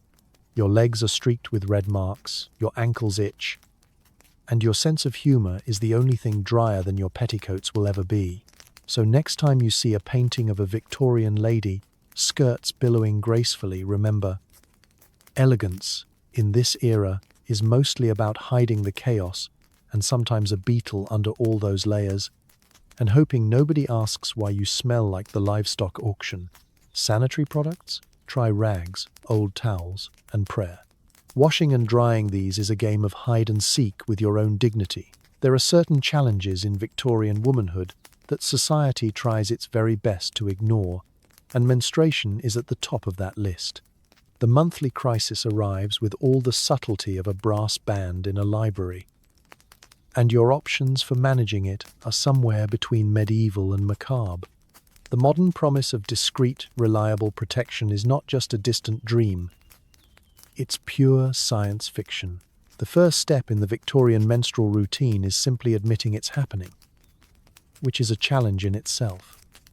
Periods are not discussed. Not at breakfast, not with your mother, and definitely not in mixed company. The subject is so taboo that etiquette books don't mention it at all, and advice columns offer only vague tips about delicate times and the importance of rest and moderation. If you're lucky, you'll have an older sister or a particularly frank aunt who will quietly pass along a bundle of rags and a word of warning. Those rags, your lifeline and your curse, are usually strips of old linen, soft from years of wear, but never quite as absorbent as you'd like. If your family is wealthy, you might have specially sewn cloth pads, sometimes called sanitary napkins, with little tapes to tie them around your waist. If not, you're making do with whatever is clean, soft, and disposable in a pinch. Newspaper? Sure. A handkerchief you never liked? Now's its time to shine. Keeping everything in place is a feat of engineering. There's no elastic, no adhesives, just a complicated system of ties, safety pins, and hope. The layers are bulky, shifting, and, after a few hours, vaguely threatening. You move with a careful, stiff-backed dignity, terrified that any sudden motion will unleash chaos. And you're not wrong. Victorian fashion doesn't leave much room for error. A gust of wind, a sneeze, or an especially energetic game of croquet can be your undoing. Washing the rags is an exercise in espionage. You wait for the house to be empty, sneak down to the laundry room, and scrub like your reputation depends on it. Because it does. Bloodstains are stubborn, and every Victorian woman has her own secret recipe for removing them. Cold water, salt, lemon juice, and the occasional desperate prayer. After rinsing, you wring out the cloths and try to find a hidden spot to dry them, a challenge when the whole neighborhood monitors every inch of your laundry line. There's a communal understanding that any mystery linen fluttering in the breeze is to be ignored, but you still hang your rags behind a sheet or at the far end of the garden, just in case. Of course, discomfort is part of the deal. Victorian sanitary rags chafe, bunch, and leave you feeling perpetually unclean. There's a constant fear of leaks, so you carry an extra handkerchief in your pocket and perfect the art of discreetly checking your skirts. Pain relief options are limited to hot water bottles, rest, and whatever patent medicine happens to be in the kitchen cabinet, most of which is just alcohol and wishful thinking. And yet, you carry on. There's work to do, children to feed, and a whole household relying on your ability to soldier through. You may be doubled over with cramps and annoyed at every relative breathing in your direction, but you still smile serenely, glide through society, and keep your secret locked up tighter than the family silver. For some, menstruation is actually a rare opportunity for solitude, an excuse to claim a few hours of rest, curl up with a novel, or at least avoid the more strenuous chores. If you're especially clever, you might even wrangle a cup of tea in bed. But mostly, you simply endure, quietly envying the men who have no idea what's happening under all those petticoats. So, next time you see a Victorian lady walking with uncharacteristic caution, just know she's battling gravity, society, and her own biology, armed with nothing but old towels and an unbreakable spirit. And if she looks a little tired, give her a break, she's earned it. Gloves are not just for fashion. They're a thin, sweaty barrier between your hands and the germ warfare of Victorian public life. In the Victorian era, touching things is less a neutral action and more an act of existential bravado. Everywhere you go, market, carriage, train, or tea room, there are 1,000 invisible threats lurking on every surface. Door handles, railings, coins, the very arms of chairs, all are, in effect, petri dishes of bacteria, mysterious substances, and the sort of sticky residue that defies explanation. Victorians have never heard of germ theory, at least not until late in the century. But they know deep down that the world is filthy, and the best defense is to simply keep a physical barrier between you and everything else. Enter the glove. Worn by women, men, and even the occasional well-dressed child, gloves are the universal currency of respectability and survival. You don't just wear gloves to match your dress, or because the Queen says so. You wear them because the alternative is coming home with hands that smell faintly of pickled onions and the sweat of 100 strangers. Every outfit is incomplete without gloves. Cotton for summer, kid leather for winter, lace for evening, each with its own social rulebook and elaborate etiquette. Your day begins by wriggling your fingers into a pair that have been aired out overnight but never really washed. Because laundering gloves is a delicate and rarely successful art. The result is a snug fit and an immediate sense of sweaty, slightly powdery protection. The feeling of being wrapped in your own personal biohazard suit, only prettier. You quickly learn to do everything with gloves. Open doors, count coins, eat sandwiches, and fan yourself while pretending not to notice the rising stench of the city. If you're caught without gloves, it's a social emergency. Hands are meant to be mysterious. Bare hands suggest manual labor, or worse, coarse character. It's the Victorian equivalent of showing up to a wedding in pajamas. But gloves come with their own set of hazards. In the summer, the inside of your gloves becomes a humid microclimate, a fertile breeding ground for all the things you're trying to avoid. Your hands emerge clammy, wrinkled, and smelling strongly of leather and whatever you touched during the day. And every so often, you must perform the delicate glove refresh, a subtle finger wiggle, a quick turn inside out, or a sneakily deployed sachet of lavender to ward off unpleasant whiffs. Of course, you can never truly escape what's out there. Gloves are not impenetrable. If you shake hands, you feel the dampness of another's palm through 2 thin layers of fabric. When you handle coins, the metallic tang seems to seep through. The city's grime clings to your gloves, and by the end of the day, they're as much a record of your travels as your diary. On a busy day, you might go through 2 or 3 pairs, always mindful of the ever-watchful eyes of polite society. God forbid you put on a stained glove. There's no surer way to ruin your social reputation. Washing gloves, when it finally happens, is an ordeal involving lukewarm water, soap, and an intricate ballet of squeezing and stretching. The results are never guaranteed. Shrinkage, warping, and color loss are all common, so most women simply air them out. Sprinkle a little powder inside and hope for the best. Or they declare them gardening gloves and retire them to a life of disgrace behind the rose bushes. But the alternative is worse. Bare hands are reserved for bathing, prayer, and absolute emergencies. To be seen touching a banister, a doorknob, or, horrors, a public newspaper with naked skin is to declare yourself a member of the underclass, or possibly an anarchist. So the gloves stay on. Through heat and cold, tea and toil, they are your silent partners in the endless waltz with Victorian germs. When you finally peel them off at night, you inspect your hands for new mysteries, wipe away the day's adventures, and thank fate for another 24 hours of delicate survival. Because in Victorian England, touching anything is always a gamble, and the gloves, for better or worse, are your only real bet. Feet are perpetually damp, encased in boots that haven't been cleaned since the last cholera outbreak. Athlete's foot is practically a rite of passage.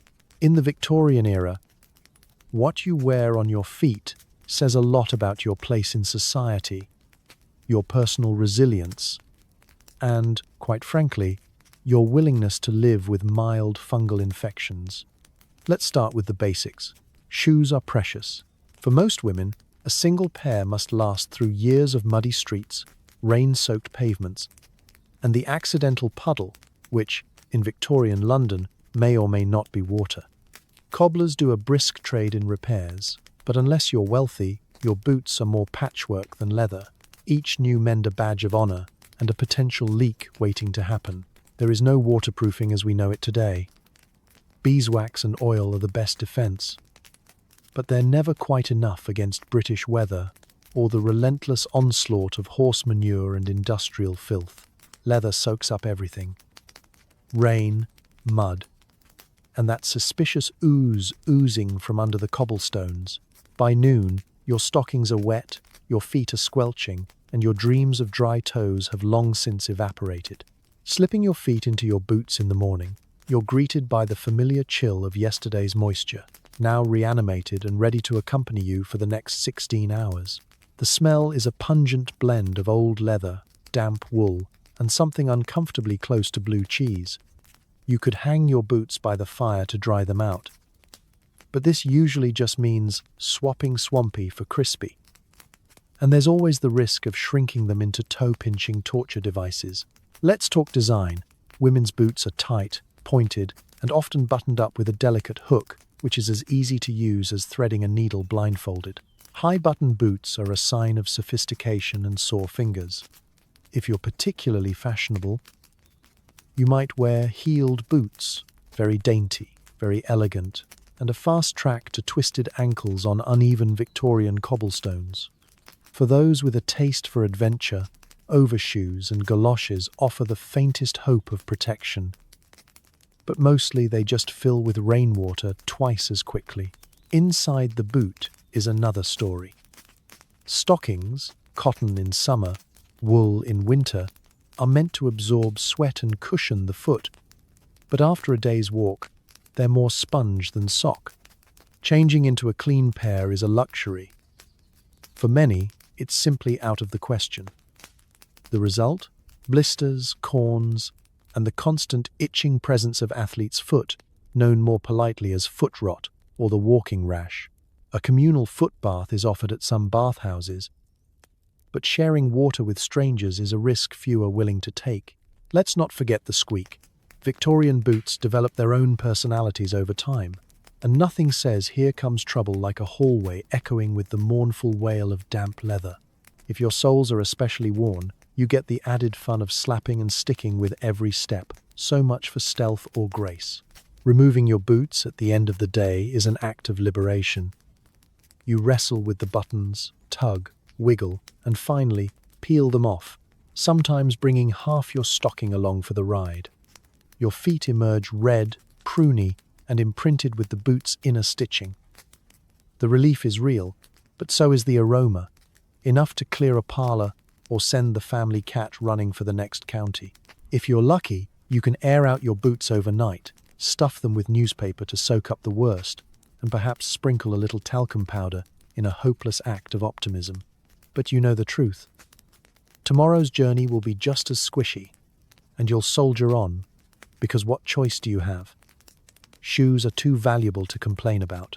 Besides, everyone's in the same swampy boat. So, the next time you slip on a pair of clean, dry, perfectly sized shoes, remember your Victorian sisters. They walked miles in boots that could have their own horror novel, and they did it all with squeaky soles, wet socks, and a spirit you can only admire from the comfort of your air-dried modern life. Victorian parlours double as odour containment units, complete with dried flowers and constant cross-ventilation attempts. The moment you step into a Victorian parlour, you are greeted by a peculiar mix of sights, sounds, and, above all, smells. Forget the minimalist cleanliness of a modern living room. This space is a riot of heavy drapes, dark wood, and enough fabric to upholster a small fleet of carriages. Every surface seems to host a velvet cushion, lace doily, or tasseled throw, all of which are experts at trapping whatever aroma dares to drift by. The result? A heady stew of past dinners, perfume, and the subtle but persistent tang of wet wool. The Victorian obsession with airing out is legendary. Every morning, the windows are flung open, even in the teeth of a London winter, in the desperate hope that a cross breeze will sweep away the ghosts of last night's mutton stew and the more stubborn spirits of unwashed feet. Cross-ventilation is less a technique and more a wishful group activity.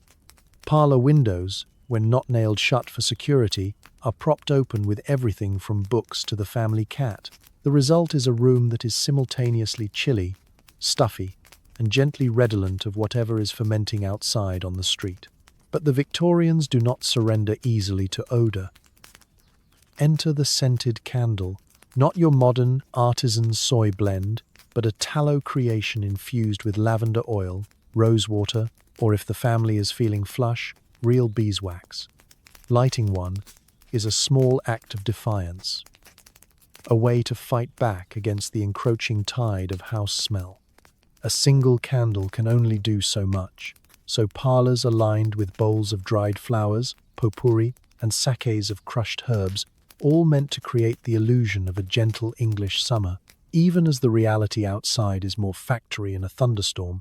Some families get creative, hanging orange peels from the chandelier or tucking cinnamon sticks into curtain folds. The really dedicated will boil vinegar on the stove or burn coffee grounds, declaring victory if the smell of cabbage can be temporarily overpowered. Incense is used for special occasions, or when the family cat does something unspeakable in the corner. Parlours are also, in their own way, hygiene battlefields. Boots are left at the door, but the mud clings to the soles of slippers. The fire is always burning, releasing a thin haze of coal smoke that settles over everything in a fine grey layer. The family dog snores in the corner, and his personal contribution to the parlour's aroma is not insignificant. During especially humid spells, mildew sneaks in, hiding behind heavy curtains and plotting a takeover.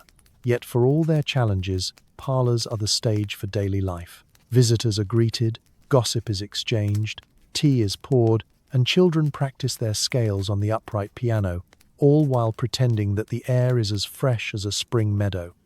Women sit with their needlework, making polite conversation and surreptitiously fanning themselves whenever the aroma index hits critical mass. Men retire to smoke their pipes, adding another layer of complexity to the olfactory tapestry. Of course, there's the ongoing battle against embarrassment.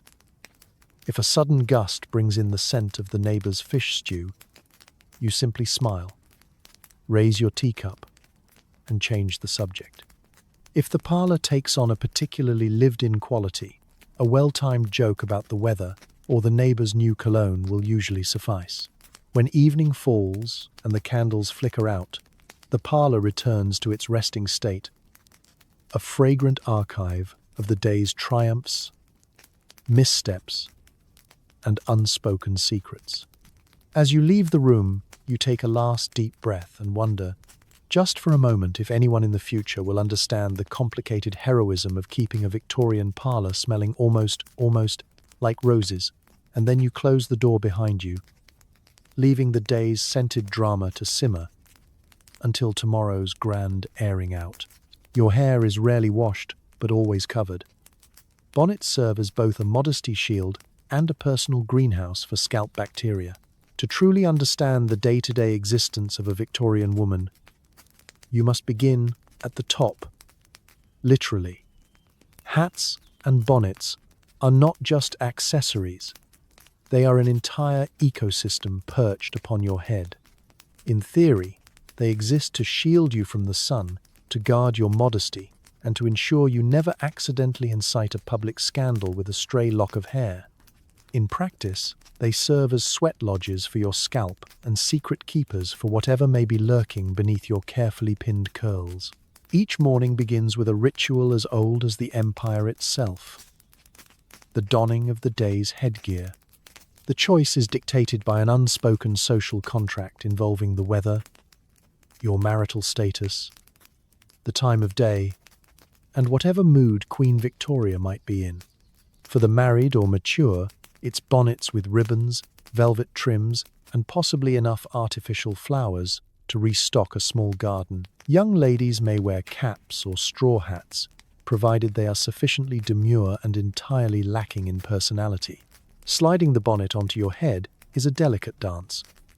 There are pins, dozens of them, each serving as a tiny metal insurance policy against gusts of wind, sudden movement, or minor existential crises.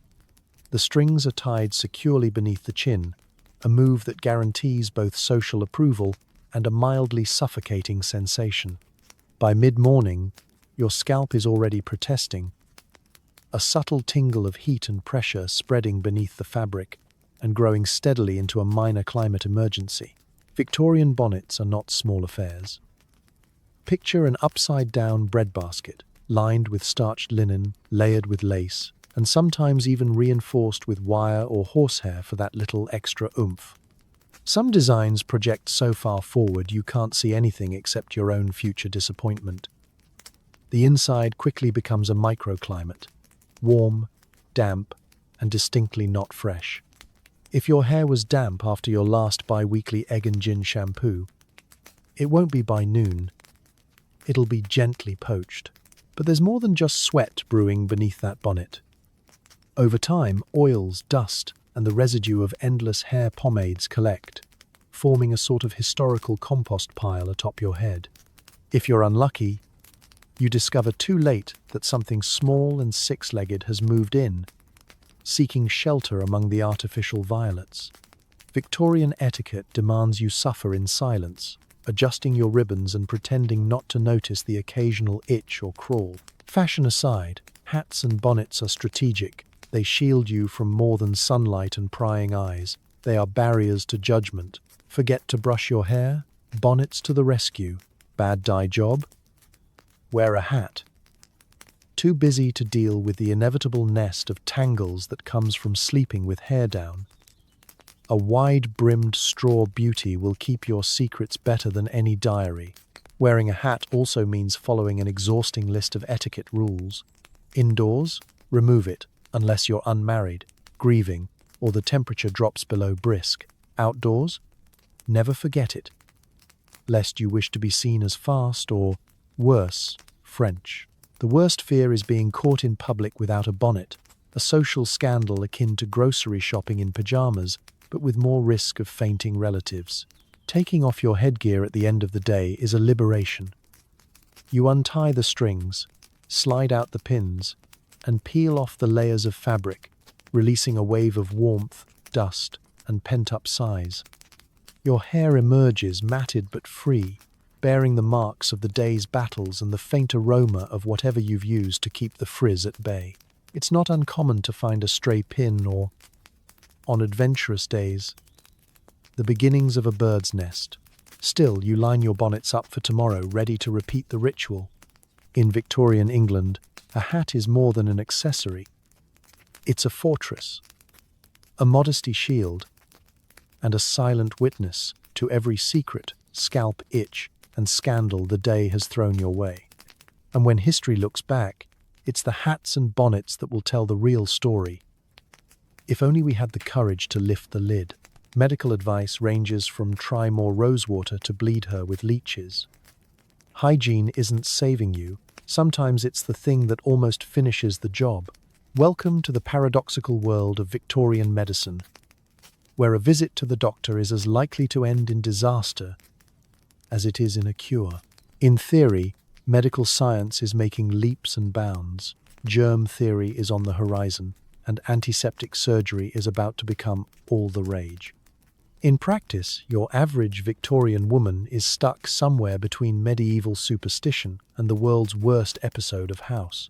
The journey begins with a minor complaint, a rash, a headache, or a suspicious tingle in your scalp from your weekly egg and gin hair wash.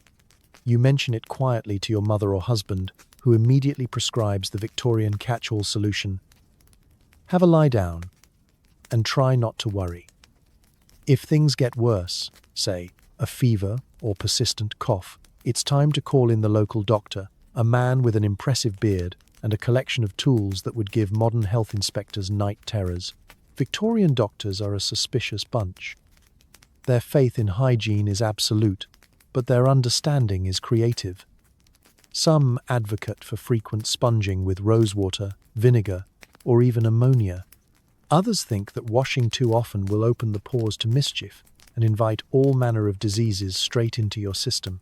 You quickly learn that every treatment comes with a stern warning about overdoing it, and also about not doing enough. The secret, apparently, is to be just clean enough not to offend, but never so clean that you tempt fate. The treatments themselves range from baffling to outright alarming. If you're suffering from nervousness, a common diagnosis for any woman who dares to look tired, a doctor might prescribe a tepid bath in chamomile water, administered by a well-meaning relative with zero training. If your skin erupts in mysterious blotches from your new arsenic face powder, perhaps, you'll be offered a cleansing tonic of lemon, salt, and, why not, a dash of laudanum. For persistent headaches, doctors recommend purging, cupping, or the infamous leeches. There's nothing quite like having a handful of wriggling, blood-sucking annelids applied to your temples while your family watches in horrified fascination. Of course, the risks of infection are never far off. The instruments, scalpels, syringes, and terrifying douche pumps are only as clean as the nearest rag and a splash of carbolic acid. Surgeons sometimes wave their hands over a basin of vinegar and declare them sterile, but the odds are not in your favor. Stitches are done with ungloved hands, and a doctor's coat, if washed at all, is usually only aired out in the garden between patients. Even simple treatments can go sideways. A restorative herbal bath might end with you fainting from heat stroke, or developing a new rash courtesy of whatever lived in the leaves. Poultices are slapped onto wounds with cheerful optimism, and if you're lucky, they're only mildly infected. If things turn truly dire, you may be prescribed a change of air, meaning a long, expensive trip to the seaside, where at least you can be sick with a view. Despite the risks, you don't really have a choice. Refusing the doctor's advice is social suicide, and your mother-in-law will never let you hear the end of it. So you soldier on, submitting to leeches, dubious powders, and gallons of rosewater. If you recover, it's a miracle. If you don't, well, at least you died with a faint scent of lavender and a vague feeling that you should have just tried more sleep. As you leave the doctor's office, lighter in blood and heavier in regret, you resolve to be more careful next time. Maybe just stick to old wives' remedies, or better yet, hope the ailment sorts itself out. In Victorian England, hygiene and health are forever locked in a confusing, dangerous waltz, and the winner, more often than not, is neither. No one leaves the house without a perfumed hanky. The only defense against open sewers and aggressive flower sellers. In Victorian England, the world outside your door is a sensory minefield. Sure, there are moments of fresh-cut grass and the distant promise of rain on cobblestones, but these are fleeting. The true city experience is a pungent blend of open sewers, rotting cabbages, coal smoke, horse droppings, and the faint, lingering whiff of someone's forgotten laundry. Enter the scented handkerchief, not just a fashion accessory, but a survival tool, social signal, and personal line of defense against all the world's nasal assaults. Each morning, along with your corset, petticoats, and moral fortitude, you prepare your arsenal of handkerchiefs. The wealthy have an endless supply. Fine linen squares embroidered with delicate monograms, neatly folded and spritzed with imported perfumes, rose, bergamot, lavender, or, for the especially daring, patchouli. If you're less fortunate, your hanky is likely well loved, hand-hemmed, and perfumed with whatever was left in the bottom of the rosewater bottle. Leaving the house without a handkerchief is unthinkable. On the street, the first sign of trouble, a suspicious puddle, a cart loaded with fish, or the unmistakable stench of an overflowing cesspit, triggers the reflexive move. Bring hanky to nose, inhale bravely, and keep walking as though nothing is amiss. It's a small, dignified rebellion against the filth of public life. The handkerchief is also your silent commentary on the city's infrastructure. I can't fix your drains, but I will not breathe them in. Of course, the perfumed handkerchief is more than just a gas mask. In the parlor, it's a prop in the subtle language of social cues. A quick flutter can signal interest, boredom, distress, or an imminent fainting spell. At church, it's a shield against incense, or worse, your neighbor's homemade cologne. At the theater, you dab your eyes with it during the tragic scenes, partly for show, but mostly to hide the smell of whatever's wafting in from the alley outside. Children are trained early in the art of the scented hanky. Mothers admonish daughters. Never touch your face in public. Never go out without a clean handkerchief. If a young lady is especially prepared, she tucks a sprig of mint or rosemary inside, lending her every breath an air of cultivated refinement and possibly confusing local bees. The handkerchief is a flirtation tool as well.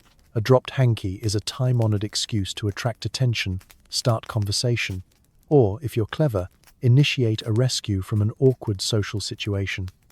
Gentlemen may offer their own, less perfumed, more functional, versions in a chivalrous gesture, though everyone knows the men's hankies are as likely to smell of tobacco and ink as anything floral. But the most important use comes during those city walks. The air in Victorian London is a character all its own, occasionally turning on you without warning. One moment, you're enjoying a crisp breeze. The next, you're caught in a cloud of effluvia from the Thames or the backdraft from a coal cart. A deep inhale could be catastrophic. Your handkerchief becomes your only barrier between yourself and history's worst smells. You grip it tight, eyes watering, resolve unbroken. And so, as dusk falls and you return home, you drop your well-used handkerchief into the laundry pile, already plotting which scent you'll use tomorrow. Lemon for energy? Jasmine for confidence? Or just the strongest thing you can find in the bottom of your dresser drawer? In a world where the nose is constantly under attack, the Victorian handkerchief is both shield and sanctuary. Modern air fresheners and N95s have nothing on the delicate, perfumed bravery of the original gas mask. A square of fabric, a dab of scent, and all the dignity you can muster. Morning attire is designed to be worn for months, rarely washed, and always itchy. Grief smells suspiciously like wet wool and mothballs. If you've ever wondered what it's like to grieve while also being physically assaulted by your own wardrobe, look no further than Victorian mourning clothes. In this era, loss comes with a strict dress code, a sartorial endurance test that's as much about suffering as it is about remembrance. You're expected to don a wardrobe of pure black, from your hair ribbon to your shoe buttons, and keep it on for months, sometimes years. No matter the season or the state of your personal hygiene, the main fabric of choice? Wool, of course, because nothing says emotional pain quite like a garment that traps every molecule of body, heat, sweat, and sorrow. Even in the height of summer, your black bombazine dress is an oven with sleeves. The lining is often stiff, the collar is tight, and the whole ensemble is weighed down by layers of crepe, a gauzy, scratchy fabric that starts stiff as cardboard and, after a few damp days, wilts into a sticky, limp mess. It clings in all the wrong places and lets in exactly zero air. Adding to your misery is the Victorian passion for accessories. A proper morning outfit includes a veil long enough to trip over, black gloves, and a bonnet so over-decorated with crepe that it resembles a small funeral parlor. These items are almost never washed, only aired out now and then in the desperate hope that wind will remove what water and soap cannot. Over time, they develop an aroma that's half attic, half barnyard, and entirely impossible to disguise. Perfume is frowned upon for the deeply grieving, so there's nothing to mask the rich bouquet of sadness and sweat. Changing out of mourning isn't a matter of personal readiness. It's a tightly regulated calendar event.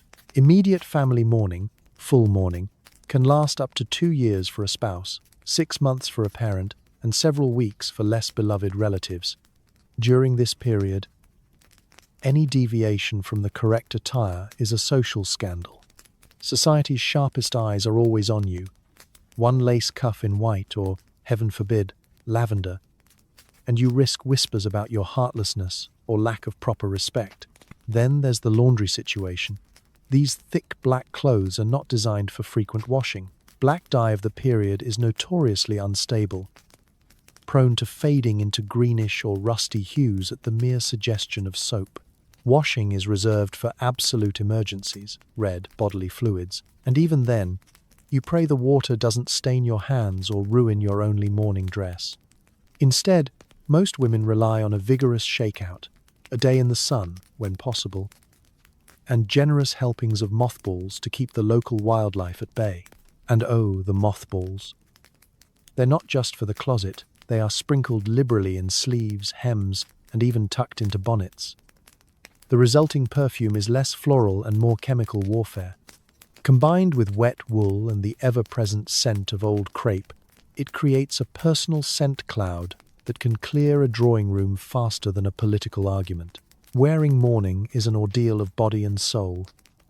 You sweat through funerals, faint in church, and itch constantly. You move carefully, avoiding sudden gestures that could rip the fragile crepe or, worse, reveal the accidental glimpse of a coloured petticoat. You sit stiff-backed at wakes, clutching a damp handkerchief and thinking longingly of anything breathable. When the day finally comes to set aside your mourning clothes, it's not just a return to colour, it's a celebration of freedom. You retire the black dress to the back of the wardrobe, promising yourself you'll never complain about a starched petticoat again. But the memories of grief, of family, and of unspeakable itch linger in every fold. So, if you see a Victorian widow, solemn in black and moving gingerly, offer her your sympathy, not just for her loss, but for her bravery in surviving months of sadness, swelter, and sartorial sacrifice. Grief in this era is a heavy burden, and sometimes it smells exactly like wet sheep and mothballs. When it's time for bed, you curl up under blankets that haven't been aired out since last spring, beside a heating brick that smells like burnt onions. Sweet dreams. In Victorian England, the day ends much as it began, with a sigh, a shiver, and the faint but unshakable scent of yesteryear. The transition from bustling household to nighttime stillness is less about comfort and more about resignation. Bedtime is not a peaceful glide into luxury linens. It's a tumble into a well-worn nest, heavy with history and more than a few mysterious aromas. The evening begins with the great undressing. You peel off layer after layer, the corset, the petticoats, the chemise, all of which have soaked up every ounce of the day's sweat, coal dust, and domestic drama. Your skin is marked with lines from stays, your hair is a tangled testimonial to the day's struggles, and the air in the bedroom carries a complex note of lavender, mothballs, and old wool. You might take a moment to splash your face with cold water from the basin, which only reminds you how long it's been since anyone changed the water. And, if you're very lucky, you'll slip into a nightgown that's been recently laundered, a rare and nearly holy event. The centerpiece of Victorian sleep is the bed itself. A lumpy, lopsided mattress filled with horsehair, feathers, or, if your family is truly traditional, straw. The mattress cover is sturdy but scratchy. The sheets are rough, and the blankets are as thick as small carpets, hand-patched in so many places that you could reconstruct last year's laundry list just by following the stitches. Airing out the bedding is a springtime fantasy. For most of the year, it stays on the bed, accumulating its own private weather system of dust, dreams, and the occasional biscuit crumb. If it's winter, or just a typically damp English summer, you get the treat of a warming pan or a brick heated by the kitchen fire and wrapped in flannel. The idea is comfort.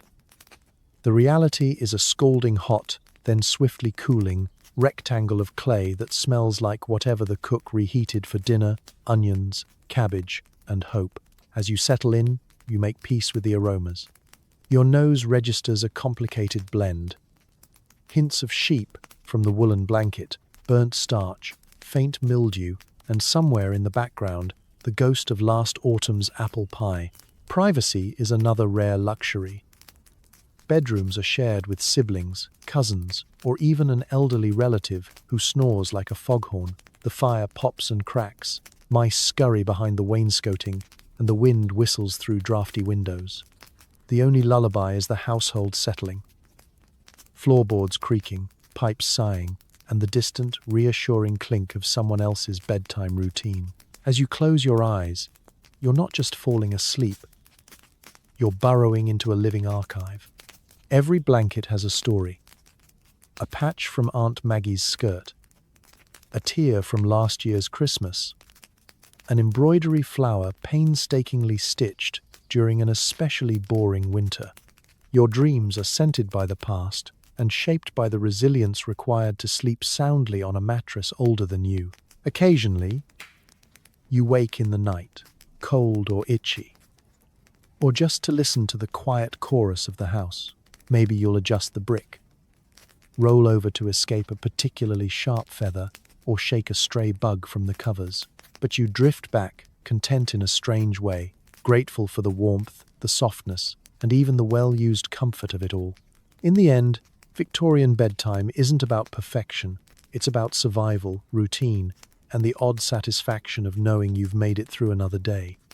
You curl up, pull the scratchy blanket to your chin, and surrender to the night, ready, at last, to dream in the cradle of history.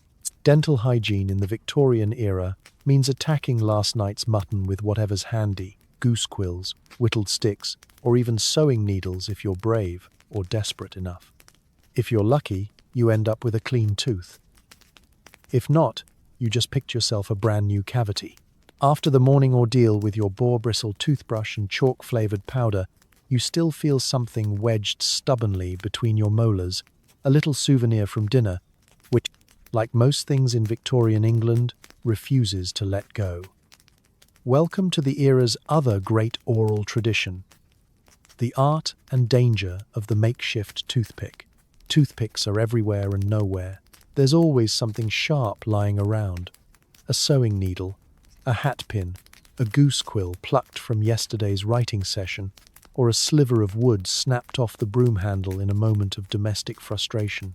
Dedicated toothpicks do exist, and the well-to-do might carry a silver one on their chatelaine, right next to the vinaigrette and the emergency-smelling salts. But for the average Victorian, improvisation is the name of the game. It starts at the table, where the urge to dig out that rogue strand of mutton grows with every polite conversation. Manners dictate you wait until after the meal, but everyone knows there's no greater temptation than that scrap of lamb wedged behind your last wisdom tooth.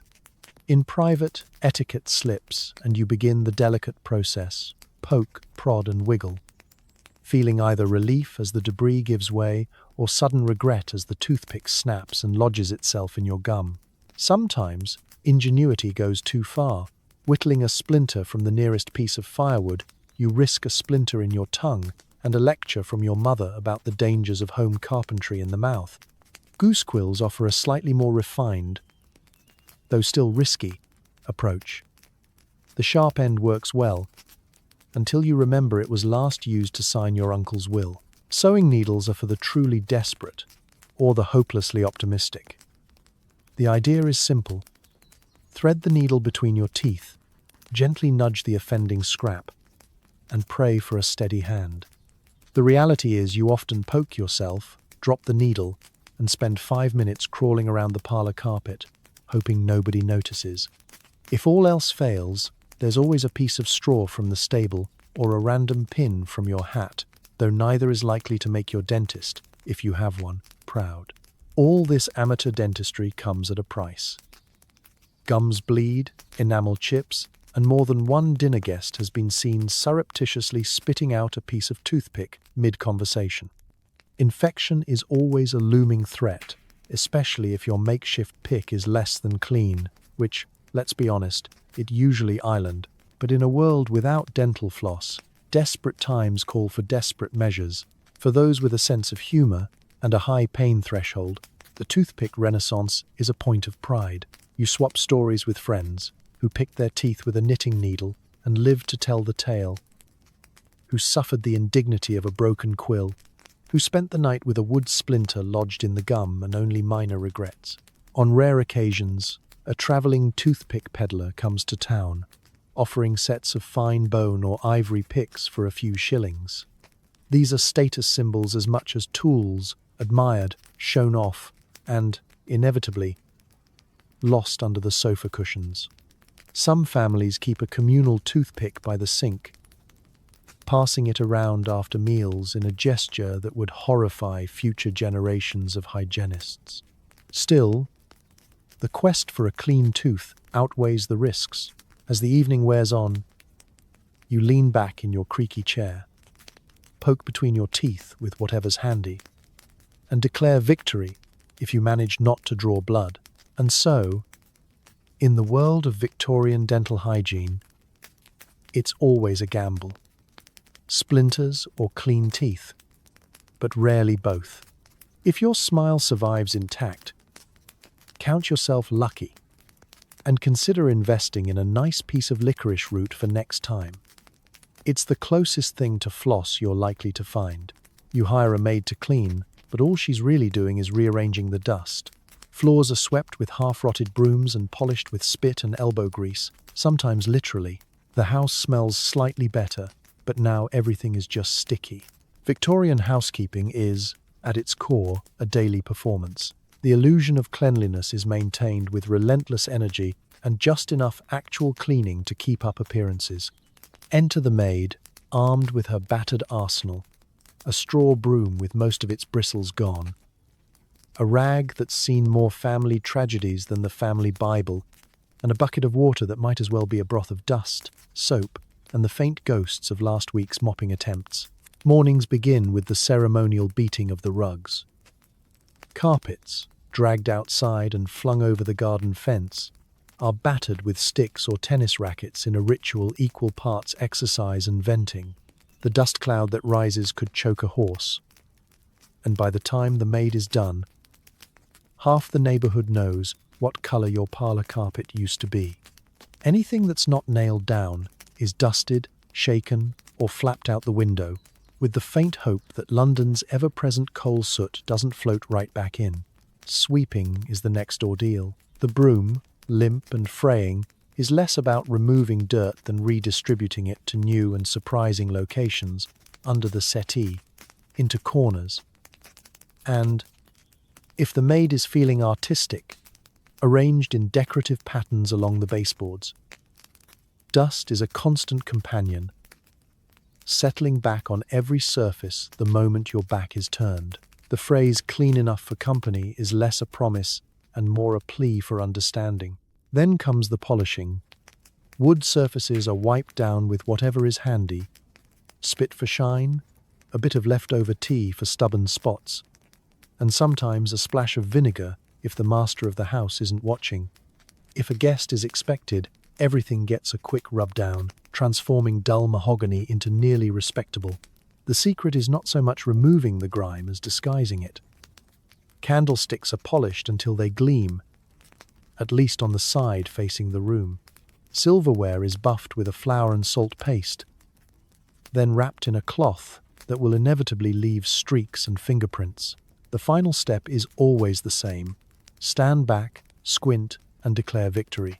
If you're the maid, cleaning is not a private art.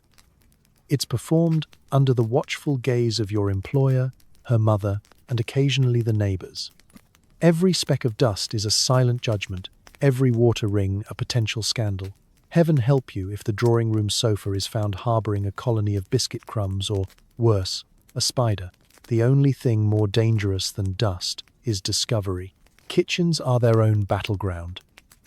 The floor is scrubbed with lye soap, hands red and raw, only for a child to march through with muddy boots 2 minutes later. Pots are scoured with sand, plates wiped with rags that only spread the grease around.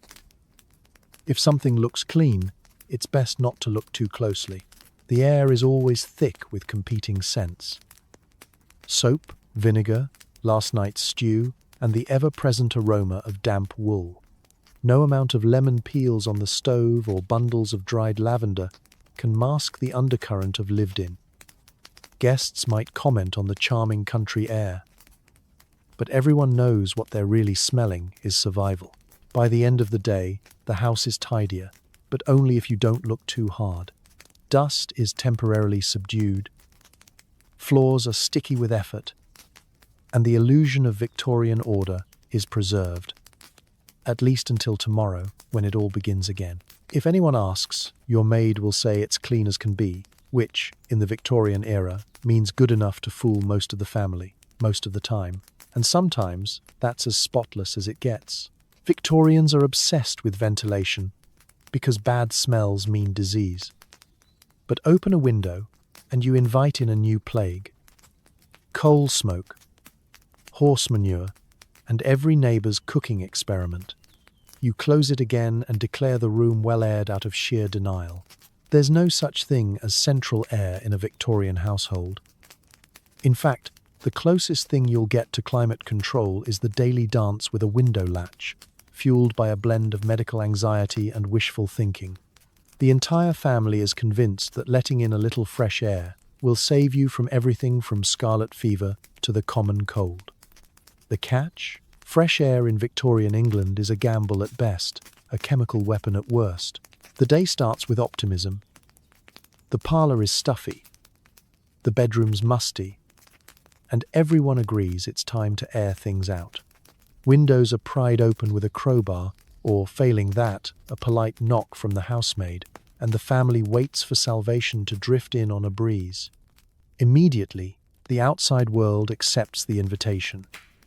In rolls the unmistakable perfume of coal smoke, sharp, acrid, and guaranteed to coat every surface in a fine, greasy film. The symphony doesn't end there. The breeze also brings in the day's unique blend of street aromas. Manure from the morning milk delivery, onions and boiled cabbage from Mrs.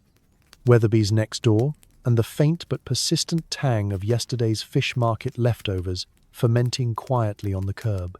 Sometimes, if the wind is just right, you get a whiff of the tannery down the road or a hint of the River Thames reminding you why everyone's so obsessed with handkerchiefs. And let's not forget the sounds that slip in along with the scents. The clatter of iron-wheeled carriages, the shriek of a vendor hawking questionable shellfish, and the occasional impolite outburst from a neighbor with opinions about politics, weather, or your curtains. For a few moments, your drawing room feels less like a sanctuary and more like a bustling city street, minus the mud. But still with all the attitude, you quickly realize that airing out is less about cleanliness and more about social performance. Visitors expect to see open windows, or at least recently closed ones, and you nod sagely when someone comments on the bracing quality of the air. Never mind that everyone is squinting against the soot or that you're discreetly wiping away coal dust from the piano keys. The appearance of hygiene is, after all, almost as important as the reality. Victorian health manuals are packed with dire warnings about miasma, the theory that diseases float through the air on clouds of foul-smelling vapor. If you're feeling unwell, you're told to keep the windows open wide, regardless of the weather, to banish these invisible threats. Unfortunately, what actually drifts in is more likely to make you sneeze than save your life. In winter, you sit shivering beneath 6 layers of blankets, steadfastly refusing to admit that you can see your own breath. Some households get creative, installing elaborate cross-ventilation systems, tiny windows placed just above head height to usher out the bad air and hopefully usher in something less threatening. Others simply burn incense or douse the windowsills with vinegar in the hopes that the smell of sour wine will outmuscle the smell of burning coal. Eventually, the family reaches consensus. It's time to close the windows, dust the sill, and pretend the experiment was a roaring success. Someone declares the room well aired, everyone nods, and life continues, slightly sootier, none the wiser, but convinced that one gust of London's finest air is all you need to keep healthy. And so, the dangerous game of fresh air continues, one window at a time.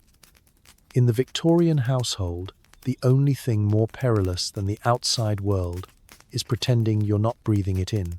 And so, as you finally drift off, just remember, you survived a whole day as a Victorian woman, which, statistically, makes you tougher than most modern superheroes.